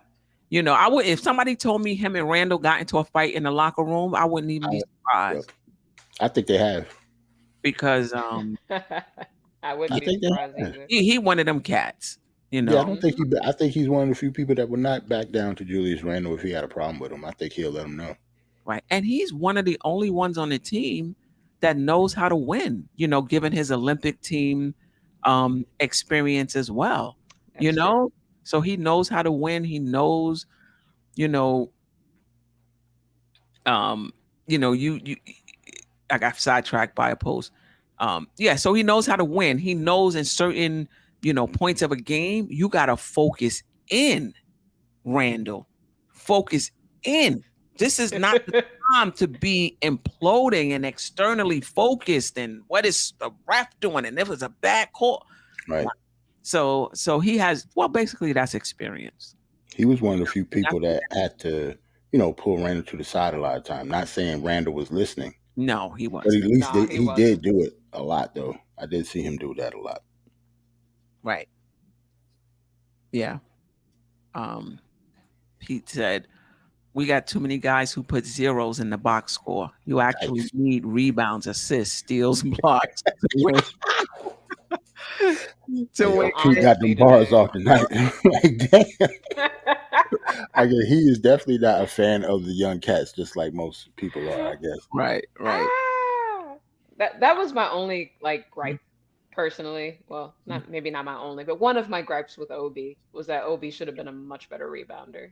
It really bothered me. It did look like he worked harder on that end of the Mhm, glass mhm, at the mhm, end of the season. I remember mhm. Randall even Challenging him, mentioning right? that. Yeah, Mhm. yeah. Very last game, he asked him to, get at least get 10 rebounds. I think that was the Right. Toronto game. And that was his first double double, I think. Don't hold me if it was his Right, first, but it was one right, of. It wasn't a very long list. right. And so I think that's something he should bring to the team this year. I want to see more rebounds from him. I feel the same way about Mitch and Mitch starts, so I care more about Mitch getting rebounds. The You have a defensive point. His rebound, defensive rebounding, the right? defensive Well, rebound. yeah, his Yeah. defense. Yeah, I understand he's like the best offensive rebounder in the world because he just stands there at the basket and waits for it. I understand that, but I would like him to get more defensive rebounds because he average. But a lot of people keep talking about his offensive rebounds, right? Like he'll average like 6, Mhm. but he only averaged 8. Right. You can't like average 2 rebounds a game and be called a good rebounder. I don't care how many offensive rebounds you get. Yeah. Yeah. That well, we already know where Right. I'm at. With Mitch, he's here now. I'm really looking to see, We tried to replace him. We really did try to replace him, but they didn't. So yeah, he's here. yeah. Um, King Poppy, NYK, Queen and Panda, do you think Tim's will baby Jalen? And if so, I really think that can have an impact in our chemistry. I mean, No. I Mm-mm. don't know if he's gonna baby him, but I doubt you're gonna see him screaming at Oh him. yeah. I think he does that to more the young players. Like I don't see him like screaming at the vets. So I don't think he's gonna do that. But and I mentioned this on the I think it was nothing but Knicks or was it Queen's Court? One of the shows. I am concerned about the chemistry because he's so plugged in. Will the guys take to him in that locker room? Will they feel like they can be themselves because Right. his father is on the team, his godfather is the general manager, Tibbs was the babysitter or whatever, you know. Uh, will they feel comfortable enough Yep. in That's the locker room with him? That will go to Jalen Brunson and his leadership and how he handles that in the locker room. We would never know how he's going to handle that, but he's definitely going to have to handle that. That is a very good point. Yeah. I did watch that episode. And I thought it was a really good discussion that you guys had. What I would say though is I remember when I was listening to the JJ Redick Old Man and the Three podcast, um, Jalen said he wanted to get the guys together before training camp and go over some plays and just That's what chill that out and is. all that. And Yep. so when I heard that, that nullified any concerns that I had because I'm like, Right. that's a man, that's a leader right there. Yep. That's all They that do it all is. the time in football, but you Right. don't hear about that in basketball too often. So that if that's his focus and he already knows that going in, we don't have anything to worry about. And to your earlier question, I think he's going to be just as hard on Brunson as he is on the young guys. I think just to prove a point, because Tibbs is that guy. At first, Uh, yeah. I can see that. yeah, at first, yeah, Right. just kind Training of prove a camp, at point least. there. Training camp. Yeah, exactly. And so we may not see point. it, but I think he'll preseason, training camp, all of that, and I think there won't be any concerns there. Right. That And that not with that kid. right. And going back to the father is on the bench. The Knicks went out of their way to bring you in. They paid you $104 million. Your father is on the bench. Your godfather's in the front office. Tibbs, who you knew since you were a child, is the coach. I wonder if he feels any pressure, internal pressure, like you talked about the bowling shit, like internal pressure to do right by them. Internal pressure not to let them down, like internal pressure to, I don't know. hopefully he doesn't press. I don't think so. You I don't think think just so? the type of, I don't know, Jalen Brunson's just a dog, man. I remember in an interview, he already said how better he was than his father. Yeah. So, like, I love it. I like to love me, it. if he I could love get it. bars off like that about his dad, like, I don't think, like, don't get me wrong, I think he does care that he's over there on the bench, but at some point, I think he's just going to block it out. Yeah. He He sounds even like said his a father young. wasn't his favorite play at the press Nope, He conference. he did. wasn't. It was Allen And Houston. he said it again in that same podcast with JJ Right. Redick. So he's telling everybody that, like, no, Right. it ain't Rick. Right. You know, I made the joke on Twitter that it sounds like Rick Brunson was like Jake Shuttlesworth, from From He Got Game. yes, thank you. I couldn't think of the movie's name, but yes, from He Got Game. So I wonder if there's a little bit of that in there, Right. But he was willing to play for his dad. I don't think Jesus At the really wanted end. to do that. Yeah. Right. So we'll see. Yeah. But Does Jalen get hurt? I don't think he's. I don't think he has a all right, I'm looking this Let's up. look at his game. Let me tell you, It could be when like, I was looking at I had forgot all about Cam and the injury history. No, don't go there. Season by season, I'm like, you was looking at how many games he was right. I was like, we didn't want Brunson. Oh no, not Brunson, Brogdon. No, don't bring him up. Mhm. Injury. Now Cam. Oh, we need to sign him. He the best. It's the same It thing. looked like hopscotch. It looked like 52, 46, Isn't Brogdon like 38. 30 though? Yeah. Brogdon? Not Yeah, something like hopscotch. that. Oh my Yeah. God. Something That's like a that. big difference, y'all. He's closer to my age than Cam. Cam's still a baby. No, but that's even worse when the young guy get hurt. Oh, I see your point. Yeah, like if the young guy get hurt every year since he's been in the league, then yeah, that's a red flag. It's like a pattern because they're all different injuries. It's not like it's just one ankle, like Stephen Curry was. Like he had Right. an ankle problem, right? Like Right. Cam is just his knee or his hip or his shoulder or like it's something else. It's something different every time. I don't remember his hip being an injury. Don't throw a hip in there. I think it was. I think he hurt a hip. I forgot what year it was. I think he had like a nice little hip pointer or something. Man. Like, That was I'm gonna look it up. I get more than 30 seconds. Frank Ntilikina was another one that always, whenever he got light, you were like, okay, hurt. hip pointer, something. Like it was always something. I'm like, how did this dude get all these injuries, man? I'm looking at Cam now. Like games played. This is not even games started. Oh God. Games played. It looked crazy. 58, 40. 26, 49, and then he split between Atlanta 34 and 15 for us. Last So, yeah, year would that's have been better if Mr. Coach Tibbs, would have played my boy a little bit sooner. But that's neither here nor there. Now the question was about Brunson though. Brunson's injuries. Brunson played 79 games last year. The year before that it was 68. Okay. That was 68 out of 2020 was 72. short. 68 out of Yes. 72. 68 out of Remember, 72. it was a shortened season. So that's Um, not bad. But the yeah. years before that, well, the first year it was 73 games. That's fine. I don't know what Yeah. 2019, 2020 is a shortened season, right? They had to Was cut it that the short because bubble of COVID. Yeah, season? the bubble season, yeah. Yeah, so the 2019. 57 games looked weird, but when you think about it that way, Right, that right, makes right, sense. right. Right. Right. Yeah. So I think he's Yeah, and a wrong. lot of those probably like games off. They could have been scheduled games off too. Right. So I don't know. It all depends. Anybody could get hurt. Don't get me wrong, but Right. I don't know. Some players just have more patterns than some. Right. Keith Turner, I think this is the starting lineup if they stay pat as well. And Yeah. I'm not excited. I mean, I see RJ. Damn, Staf. He asked all that though. She said, "I am not excited." He was just saying what the starting five was. Oh my God. She said, "I am not excited." Ugh, With like, emphasis. that's Go crazy. ahead. that RJ Randall and Mitch, Yeah, that's nasty. Like, it looks crazy. but Yeah. Randall's been shooting threes. RJ, if he shot 36%. If he gets that up a little bit, then I'm good. Mhm. Salute Justin L. I appreciate you. But this is what I think. If the Knicks pull out of the Donovan Mitchell trade, if they pull out, I still think this is not going to be the team that comes to training camp. Oh yeah, I think they probably got another trade.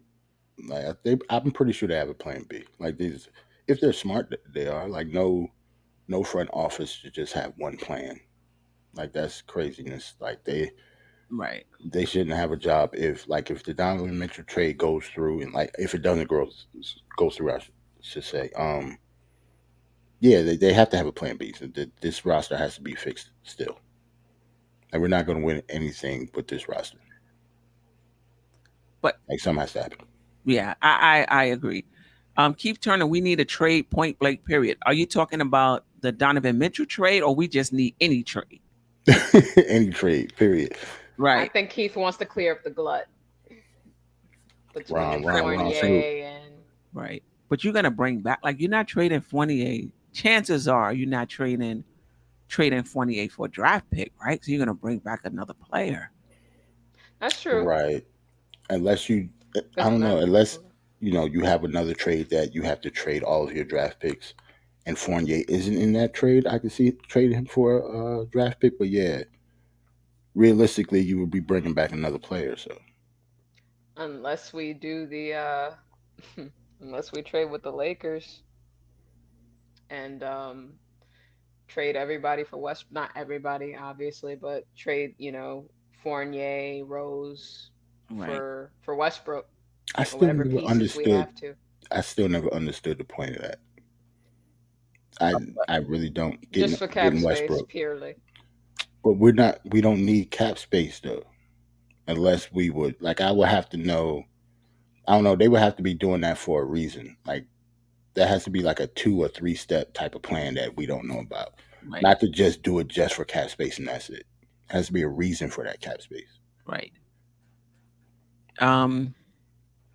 Yeah, but Randall played lights out. That's the difference. Now, if Randall returns to form, we're a different team. It's a completely Our different ceiling team. is higher. He played lights out. He shot 41% Right. from the 3-point line. Right. We would have went to the playoffs last year if Randall would have played like he did. Right. We had people shooting. Hell, if he would have shot just a little bit better. A little bit better. We would have to the playoffs. Yeah. Right. He would have had to play as well.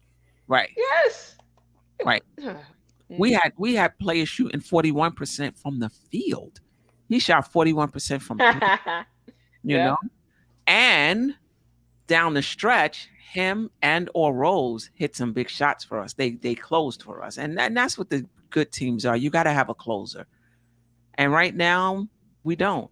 Maybe RJ becomes that next season. Maybe Brunson. returns to form, right? Maybe it's Brunson. But yeah. So yeah, we did go to the playoffs with those two, but Randall was lights out, and the team was built around him. Just shooters, just spacing out, waiting for Randall to throw him that bullet. You know. So the The team is Cam Newton special, man.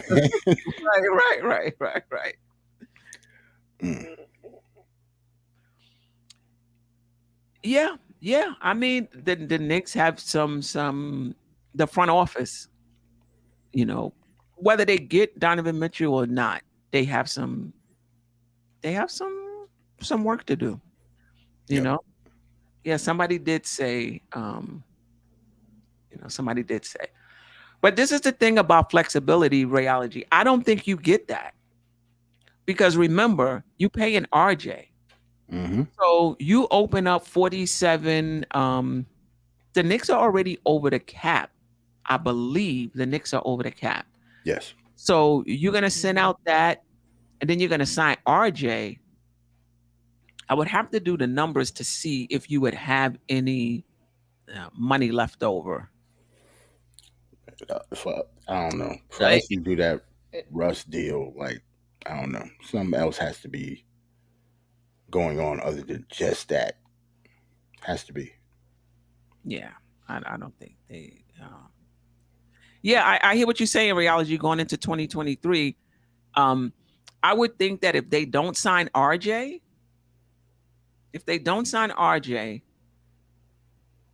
maybe Oh, you'll that's a you different will have story. money. You will have money, and then you sign RJ after you sign whoever you're going to sign. But if you look at 2023 free Uh, agency, yeah, um, I don't I see really what see you mean. anybody in there that I would want to spend money on. Right. Quite frankly, Could you say that because you can when you sign RJ, you can go over the cap after the you fact. sign yeah. after the Makes sense. Same you thing they sign, did with Mitch. right. I think if you sign them first, um, you know, depends on. I'm not sure how much relief we'll get. Right. Makes sense. Yeah. Yeah, but Um, who into like you say, who next year are you going for? Like, what's the target? I think Chris One, Middleton is there. But what happens is that a lot of these guys, like free agency looks great on paper, and then they sign the extension before free agency right? starts, and now you're left with nobody. Like, I think the Knicks trade for who you want. We have not been great in free agency with people wanting to sign here. right, exactly.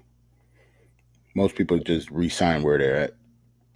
Yeah, and I didn't see too many players I liked when I looked at it last week from the free agency class of 2023. I think the Mhm. best player was, besides Middleton, who most likely is going to resign, was like Gary Trent Jr. I think it was him. Um, Yeah, I'm not getting he's Westbrook for no solid, cap but space to get no Gary Trent Jr. Yeah, it gotta be somebody better than that, Yeah, man. Gary Trent Jr., LeBron. I'm not. I'm not interested in And LeBron. don't count. No, I don't even count him. Yeah. Keith Turner talked about it. Listen now. There was a trade On out there. Cam and a first round pick for. I mean, I appreciate Wiggins and what he's doing for Golden State. He wouldn't do the same thing for us though. Why Like is it's he not. going to do that for us, though? Nah. absolutely he wouldn't. And wow, where did that trade come from? Who Yeah, I ain't reported see that. that? Somebody And you pulled got to that. pay his salary too. He's not cheap. Right. Oh no, yeah, it's just he's on a max as well, right? Right. He's on the He's max, on the and old max. he might be a free agent. So then you're going to have to pay him. Oh Lord have Right. mercy. He checked. Yeah, Not I Wiggins. believe he's a. Honestly though, now that I think about it, that would mean RJ slide to the two. So Mhm. it'll be Brunson, RJ, Wiggins, Randall, and Mitch. It's It gives better us than what we got. the defense. It does give us more perimeter defense. It is better than what we got. And if we plan on losing Cam anyway, I think it's maybe I don't know, maybe the first round pick is bothering me. I don't know. Yeah, I mean, I definitely like his defensive ability, but he makes, I think Can about I 30. Yes. I wouldn't can I hate it. Let's just say that I wouldn't hate it. I would have to rework that trade though, but I wouldn't hate Wiggins. on the Can team. I ask why Golden State would do that? Sorry about my camera. I would think money. Money. Hmm. Oh, to clear it up for Jordan Poole and Yeah, but they can see that's the etc. thing. They have enough money and they don't mind going over the luxury tax. They keep winning, and those are their own players, so they can go over the cap. So why would they do that? Right. It just seems weird to me, but Yeah, Rayology said, why not make Cam? And because you can't make a player into anybody. And right. that's what I'm saying. We gotta be careful about falling in love with potential. At some point, you're 4 years in the league, the potential has to come out. You got to start being who you're gonna be. Well, how long are you gonna wait? The 5th year, the 6th year, the 7th year, the 8th year? So you can't make Cam into Wiggins because Cam is not Wiggins. Honestly, look how long it took Wiggins to turn into himself. That's true too. Because I wasn't the biggest Aunt Andrew Wiggins fan either. I wasn't either. Right. I agree, Ron. Still, Nick fans, Wiggins may not look like Wiggins outside of Golden State's system. It's That's a a Cam. huge gamble. Like I don't want Minnesota Wiggins. Right. So if he's just going to be Minnesota Wiggins outside of Golden State, then nah. Right. Nah, we don't have that type of team to go around him for him to be Golden State Wiggins. He'll be Minnesota Wiggins all over again. Right. Now, in terms of his defensive ability to defend up the perimeter, Oh yeah, I love that, but Yeah. not for $30 million. yeah, Not yeah, for yeah, yeah, yeah, yeah, yeah, yeah. because I think that's what he's. But I think he's going to be a free agent, but you're not getting him for 15. No, When no, it's no, no, time no. for him to No, Like for him now that he won, like it's time for Andrew Wiggins to cash out. He's at that point of his precisely. career. Yeah, I feel like he the opposite of Mitchell. You got all that money when you wasn't doing anything. It's time Right, to give back. No, let me stop. right. I like your idea. Yeah, I like Josh. See, he's a free agent, so you're gonna give up cat. You're gonna give up assets for him, and you're gonna have to sign him. Josh Hart. I like him, but I don't know if I want him to be. When you say he's kind of similar to Grimes, Gotcha. but Grimes is a better defender. Um, Yeah, maybe Josh Hart is definitely a better rebounder. well, he beat. Um, Well, I don't know. You talk about like if Evan Fournier wasn't on the team, so is because it. So that means it will be Fournier at the two. We have Fournier, Josh Hart, and Grimes. Like then, you would, but he's a free agent, or we would have to trade for him. I think he says he's a free agent. So I like yeah, Hart. I I do like. like Hart, but so Grimes not gonna play then. That's what I'm saying. I think I would Well, keep I would like Grimes over him. Hart. I would like him if those guys go in to trade for Donovan Mitchell. Oh yeah, that's a completely different situation. That I'm thinking about, like if the team is Yeah. how it is now. Right. But if a Donovan Mitchell trade goes on and we You lose those out on them, then yeah, Josh Hart is definitely a good pickup to be a backup two guard. Yeah, yeah. that makes perfect sense. Pete said Josh Hart is better than Cam on a bad night. But you know what? I don't know. See, that's the thing. I can't even, like he might have a little argument there. Right. Like Josh Hart can ball. Right. Because again, you got to look at the actual production. If you're looking at potential, Cam has him beat. But when you look Yeah. at actual production, you might have a point. I would have to look at I mean, if you probably look at their stats, it will be. I would say they're probably similar, except for games played, obviously. right. But Um, Cam has a higher ceiling. But at some point, you got to start ascending toward it, Yeah. Well, since Brunson is here, it wouldn't be difficult to get Josh Hart. We got And enough. that's an old teammate from Villanova. Yeah, Josh Hart is better than a lot of players on our team right now. Wow, the Josh Hart hive. seriously, I'm shocked by this. Yeah, but he's not wrong though. He's not wrong. Depending, especially with the guards on our team, he's not wrong. Wow. Josh Hart will get minutes on this team. Oh, he would be a Thibbs favorite. Yeah, that's what I'm saying. He'll get minutes, like if you just have the team how it is now.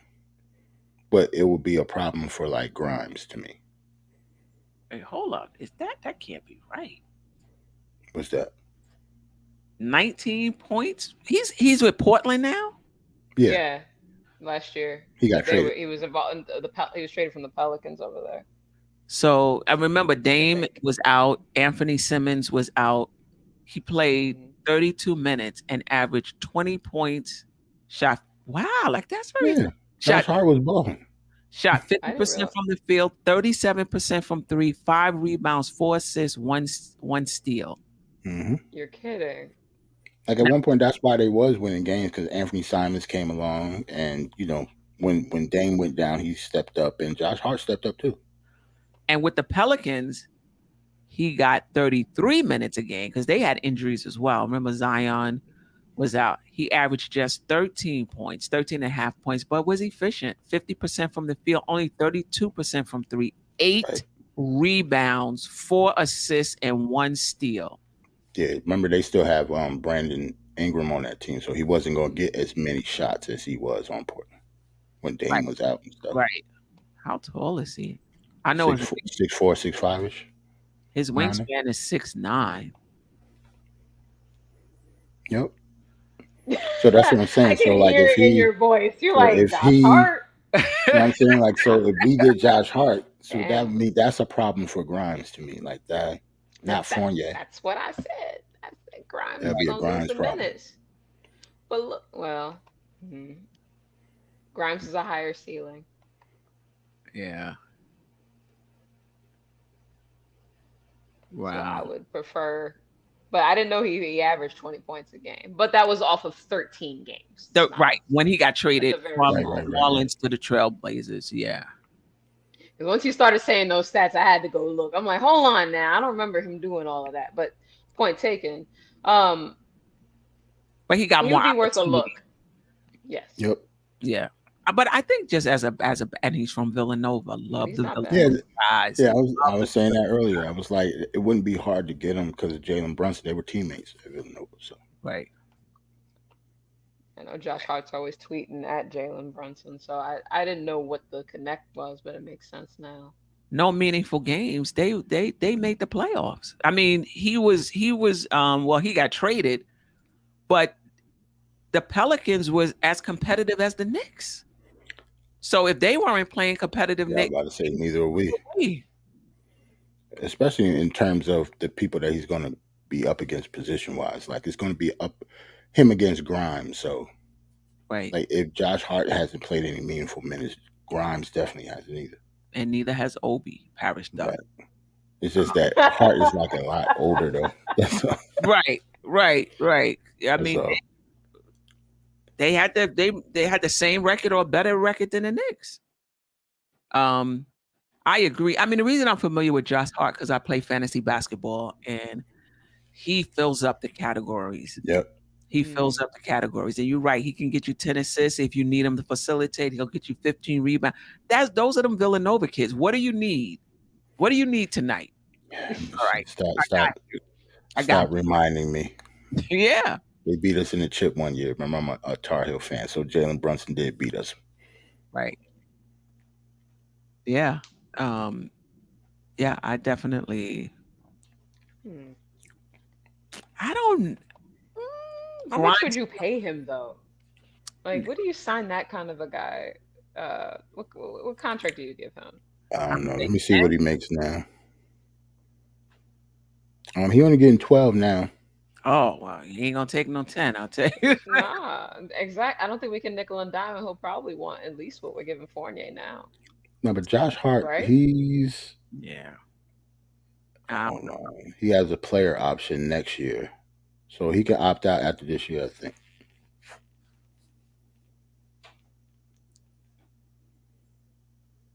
Hmm. Yep, he has a player option Feeling. for next year, so he probably opt out of that, and yeah, he'll be a free agent next year. So I don't see him making like that on 12.9 that he's gonna make. Mm-mm. He's definitely gonna want more. Because those are solid numbers. Now, if he could do that over an entire season, then we're talking about a whole nother cat. You know, he, that's not max numbers, but I mean, Those are pretty Yeah, that's a solid numbers lot. I there. mean, 17 million, because you got to remember, and that's another reason why you want career second teamers playing behind your guys, because they're not going to get a lot of minutes, and you don't really want to be paying a lot of money to guys who are going to be playing 12 minutes, 13 minutes, 14 minutes behind guys. Yeah. Yep. People already mad about how much Fournier get. Right. Don't he only Exactly. And get he's like gonna want that 17? contract. Right. He only get like 17, 18 million dollars a year, right? Right. Which is not bad for starting, It's not at you know, all. you know. Um, Especially for what he does. He can shoot. right. Let's just make this Donovan Mitchell trade happen ASAP so we can get out of this. I It mean, ASAP. it Josh always Hart circles back discussion to is that, yo. crap. We up here talking about Josh Hart for 20 minutes. Right. Get Donovan Mitchell, man. Right. That's why I'm like, wait a minute, how did we get over here? Nah. Right. Yeah, you're right, Keith Turner. Josh Hart came out of nowhere. You're right. Salute to Josh Hart, man. But yeah, we would like Donovan Mitchell. You know what I'm saying? Salute to Josh Hart if you're listening. If you do become a Knick, salute to you. Right. Appreciate you if you do. He's But we need you to 6'5". take a salary discount. I'm gonna need you to take a salary cut if you come to the Knicks.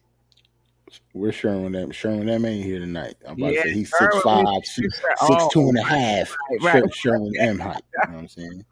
He play in our church league. I see Right. him every Sunday. He ain't. Yep. He's 6'3" and a half in church socks.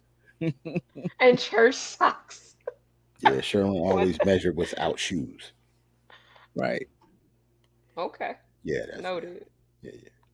Rayology, listen, you got to go back to follow Cam. Go back to high school. We got Jarrell right here on the channel who's been watching since he was I've been watching him since he was like 14. 14 years old. And I'm not saying that he can't, he can't get better, but the more somebody is in the league, the more they become who they are, and there are a few players that will pop later on, but he Ray played said, minutes a not game. his pediatrician. I'm sorry. Ray said Sherman got the medicals and was his pediatrician. Man, salute to Sherman with that, man. He always can make me laugh. Yeah. Good dude. He always in the chat. Salute to him. Yeah, definitely. Yeah. Let's see. Listen, I agree that Cam is probably the most talented player in the team. Yes, I definitely agree with that. He's going to reach it. That's it. I just don't have high hopes that he's that guy. It's just a gamble. Like, much as I've seen Cam play, I would not put my money on Cam. Let's just say that. But will I like him to succeed? Hell yeah. Like, Cam is nice. Like, he's very, very talented. I just wouldn't put my money on him over, like, somebody like RJ and they play the same position. Right. Yeah. Like, it's not happening on the... Like, if it does happen, I don't think it's going to happen on the Knicks. But I don't want to say it's not going to happen because I still have faith in Cam. Right. But you got to put it out. And listen, the injuries don't derail anything. If you're a 20-point scorer, all right, you just scoring 20 points in 56 games instead of 82 games. You still get paid. Right. I don't see how the injuries, if you that guy, you that guy. That means what's your stat line prior to the injury? He got 25.5 minutes playing with Atlanta. That's enough time for you to see. My rayology is killing me. Right. I was Obi's spiritual healer. What?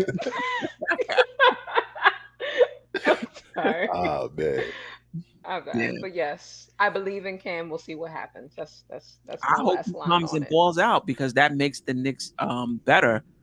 But I'm not putting money on it. Nah, I wouldn't put money on it. As a gambling Knicks fan who lost quite a bit of money last year. Why you even doing that to yourself? You talk about yourself. I would hope you talk about somebody else that gambled on the Knicks last year. What was you doing? But it's so fun. Okay. I do not find losing my money fun at all. Not on the Knicks. Nah. So the games were a whole nother level of intensity for me. But I'm sure, man. You put that FanDuel alone, man. Leave it alone. Nah. I got it ready for this season. I'm betting on preseason games next. That said, You got it Take the bad. over. Yeah. You No, got it but bad. that's I don't even know where I was going with it now.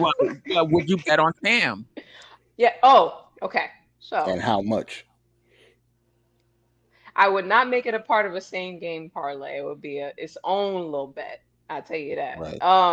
Because I don't feel but so confident. Let's just But it say would that be it would depend. if Go you were ahead. Leon Rose, would you bet your job on it? No. And Because you that's the know, Not question. my job. Not my job. So yeah, no, I wouldn't offer him Okay. anything like I wouldn't offer him like 12, $20 million a year, anything like that. But if he balls out, I would bet he would do it for the rest of his career. well, if he balls Yep, out, that's Cam. right, Keith. Keith Turner, that's right. I am riding with my guy. I will ride with him. I Right. just If, won't bet money on him. if he balls out, pay him. If he balls out. But Gerard, before we get out of here, you bring up a very good point.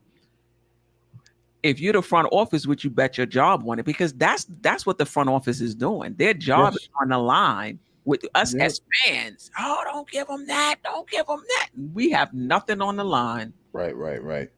Nothing. But the front office does. So it's going to be interesting to see how this Donovan Mitchell thing plays out, or if they don't go after Donovan Mitchell, if they decide to come into training camp with this team, or if they decide to, clear the glut, as they say, move Derrick That's Rose, right. move a Fournier. I think we'll be a really young team, though. I think you got to have some veterans on the team. Right. Right. We'd be really Tibbs might strike, but we'll be all right. Do you Tibbs might think it's strike on that. Do you think it's even not possible? But how hard do you think it would be to move Derrick Rose with that contract? I don't think that would be difficult. I think he's still somewhat coveted, by a contender though. right. You know, Okay. like Correct. like for example, I was so sure, but then I guess Dallas was very angry at us because we tampered all over the place and stole their boy. But I thought we were gonna do a sign and trade, and I thought it was gonna be like someone like Derek for Jalen or something like that. Right. I Or Fournier. I I heard thought it was gonna be Fournier's name Fournier. bandied Yeah. about, but I was more so thinking Derek just because they would need a backup point. But then I guess Dinwiddie could do that too. Whatever. But that's who I thought. But the Lakers obviously could use a good backup point guard like Derrick Rose. Right. I don't know what we would get back at this point, Yeah. I'm about to considering say all their drama. I'm scared to see what we're getting back for Derrick Rose from the Lakers. Like what I want from the Lakers that they would give up. THT. Yeah, I don't want THT. No, No, I'm definitely joking. There's Yeah, I don't want him. not THT. Um, it would be a player that they just got. I like Lonnie Walker, but I don't. Obviously, they can't do that now. Um, I like that they Lonnie that they Walker. got from the Spurs. I like Lonnie That was a Walker. great pickup. They snuck him. That was a great under the radar signing that people are gonna forget about. Which one is that? Lonnie Walker from Lonnie Walker. the Spurs. Right. And Kendrick Nunn is back. Oh, He's that's true. Will it be healthy? Yeah, well, he said he's 100%. I hope so, for his sake. Hold on, D He played Public a whole Enemy. year, right? I trade Kaminga or Boston. Brandon Boston from the Clippers.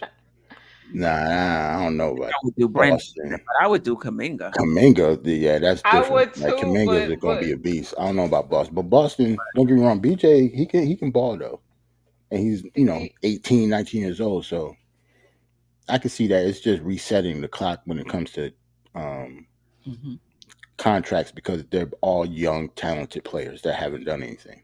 hmm but why would Golden State do that They Right. won't. at all? Like, I would love to do that trade, Yeah, but Kaminga go be nasty. But like Boston is gonna be nice too. He's just young.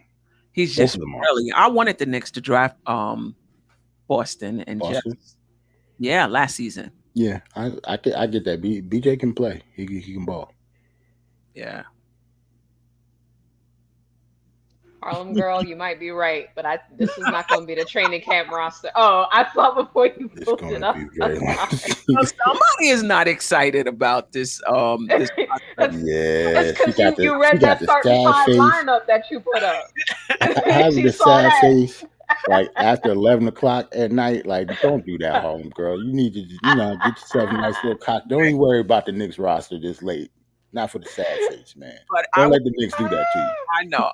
I will say Harlem Girl because remember we did the ceiling floor show on Queens Court. I will Yes. say Yeah. if everything goes right, the Knicks could make the play, but everything would have to go right. Mr. Jarrell had them I in said like the fifth place 5-6. or something. I said 5-6. Donovan Mitchell. Without Everything got to happen though. Cam got to turn into Cam, and Damn. Julius got to turn into old Julius. yeah, like a lot would have to happen. Yep. And Harlem Girl said this before on another show that there's a lot of question marks around the Knicks. Like you don't know what you're getting from Randall. Right. RJ going to take the next step? We hope so. Mm-hmm. Right. Is Obi going to expand his game? We hope so. Does working on it? Shot selection and decision making gets better? We hope so. Probably not. I think to me, I was rolling with you, but you asked that question. Like to me, the only two players I know what I'm They're getting. gonna shoot those 30-footers. We have to just be prepared for those 30-foot jump shots. Sometimes they'll go in. There's only two players I know what I'm getting, and that's Brunson and Fournier probably. Nah. You know what you add get. RJ to that list. I don't know what I'm getting from RJ. Trust me. I will hope that I As would the get something better, spokesperson, like getting something better from RJ. I just don't know what that better is, if that makes sense. I don't think he's going to regress or anything. Right. I just don't know how good he's going to be. Right. So we know what his floor is. Yeah, I just don't know what his ceiling is going to be next year. Right. We don't know. But go ahead. Harlem, I mean, the bowling chick believes he will take the next step. Okay. Yes, but sign my baby. Like you said, Harlem. Sign my I'm baby. gonna tweet that after the show. Sign my baby. No one will know who I'm talking about. But I agree with RJ is coming. Okay, watch. He's gonna put the league on notice this year. Yeah, but this team definitely is full of questions. Like all of them. Yeah, and he's gonna have to be more efficient. Of course, his usage is going down. Chad is killing me. I'm so sorry. I gotta stop messing with RJ. Right. Okay, go ahead. I'm so sorry. Sherwin, good evening. We was just about Sherwin, man. But we was talking about you earlier. We needed some height checks. Yep. Yeah, man. Rewind the show back, man. We brought you up. Salute to you, Sherwin. And Sherwin, I'm interested in your opinion. I don't know how, but Josh Hart came up. Don't ask how he came up. We talked about Josh Hart for like 20 minutes. Right. You a Josh Hart fan? Drugs only. Do appreciate you hanging out with him at the draft party. Appreciate you. Yeah. So it's gonna be interesting to see if RJ takes the next step with less usage. I think he can. I think he just needs to be more efficient, in my opinion. Yeah. Shoot better free throws, period.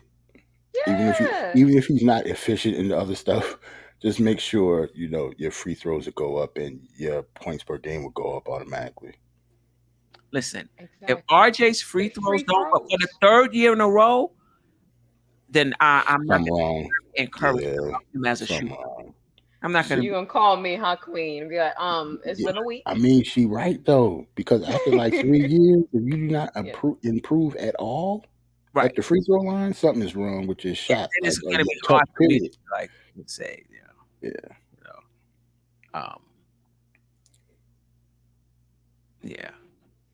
Obi pediatrician is in the building.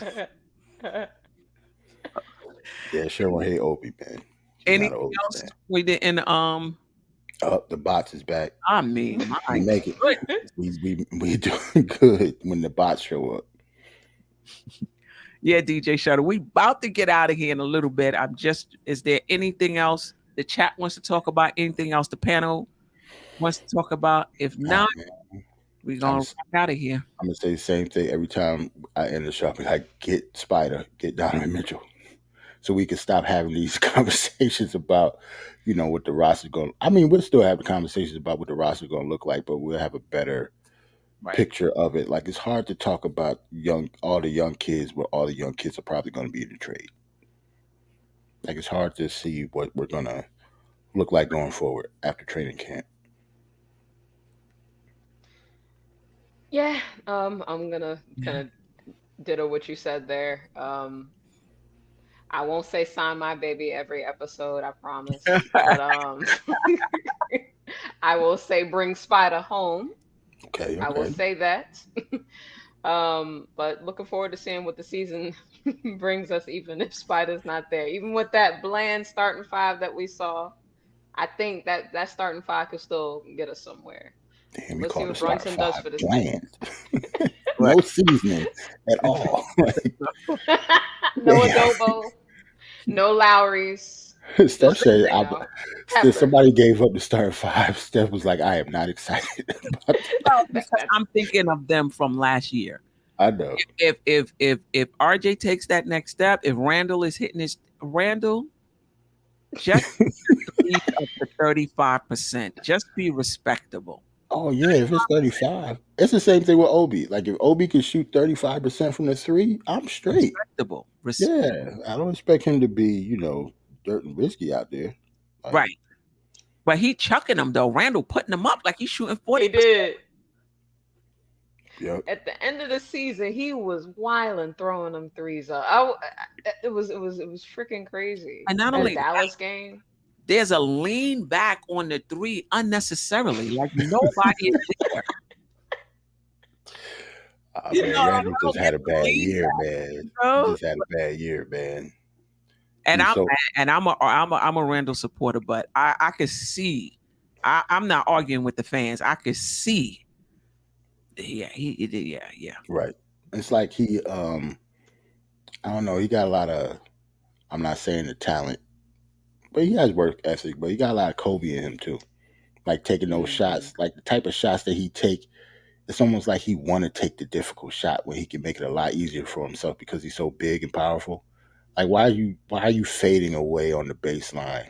Right, Like I don't get like with your size and the type of talent that he has. Like I've seen him go to the basket in situations where he's fading away right, from Right. the basket on the baseline. Like it just looks stupid. Like it, like you better than that. right, The right. true Yeah, Julius Randle is between last year and the year before that. correct. There's a happy medium Yeah, that somewhere. Julius can be in.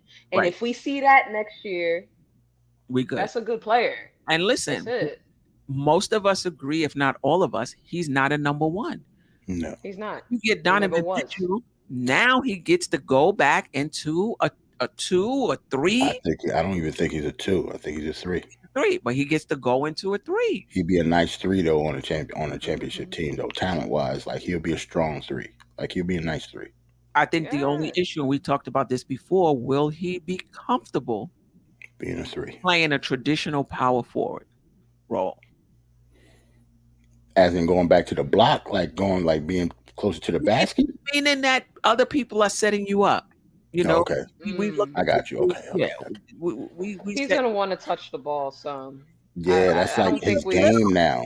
I think Yeah. he'll touch it though, but you're not going to be generating the offense. We'll get it to Right. you. You know, Just wait. You'll get it in a few yeah, minutes. yeah. So as clunky as that team looks on paper, I would like to see it come into training camp and just see.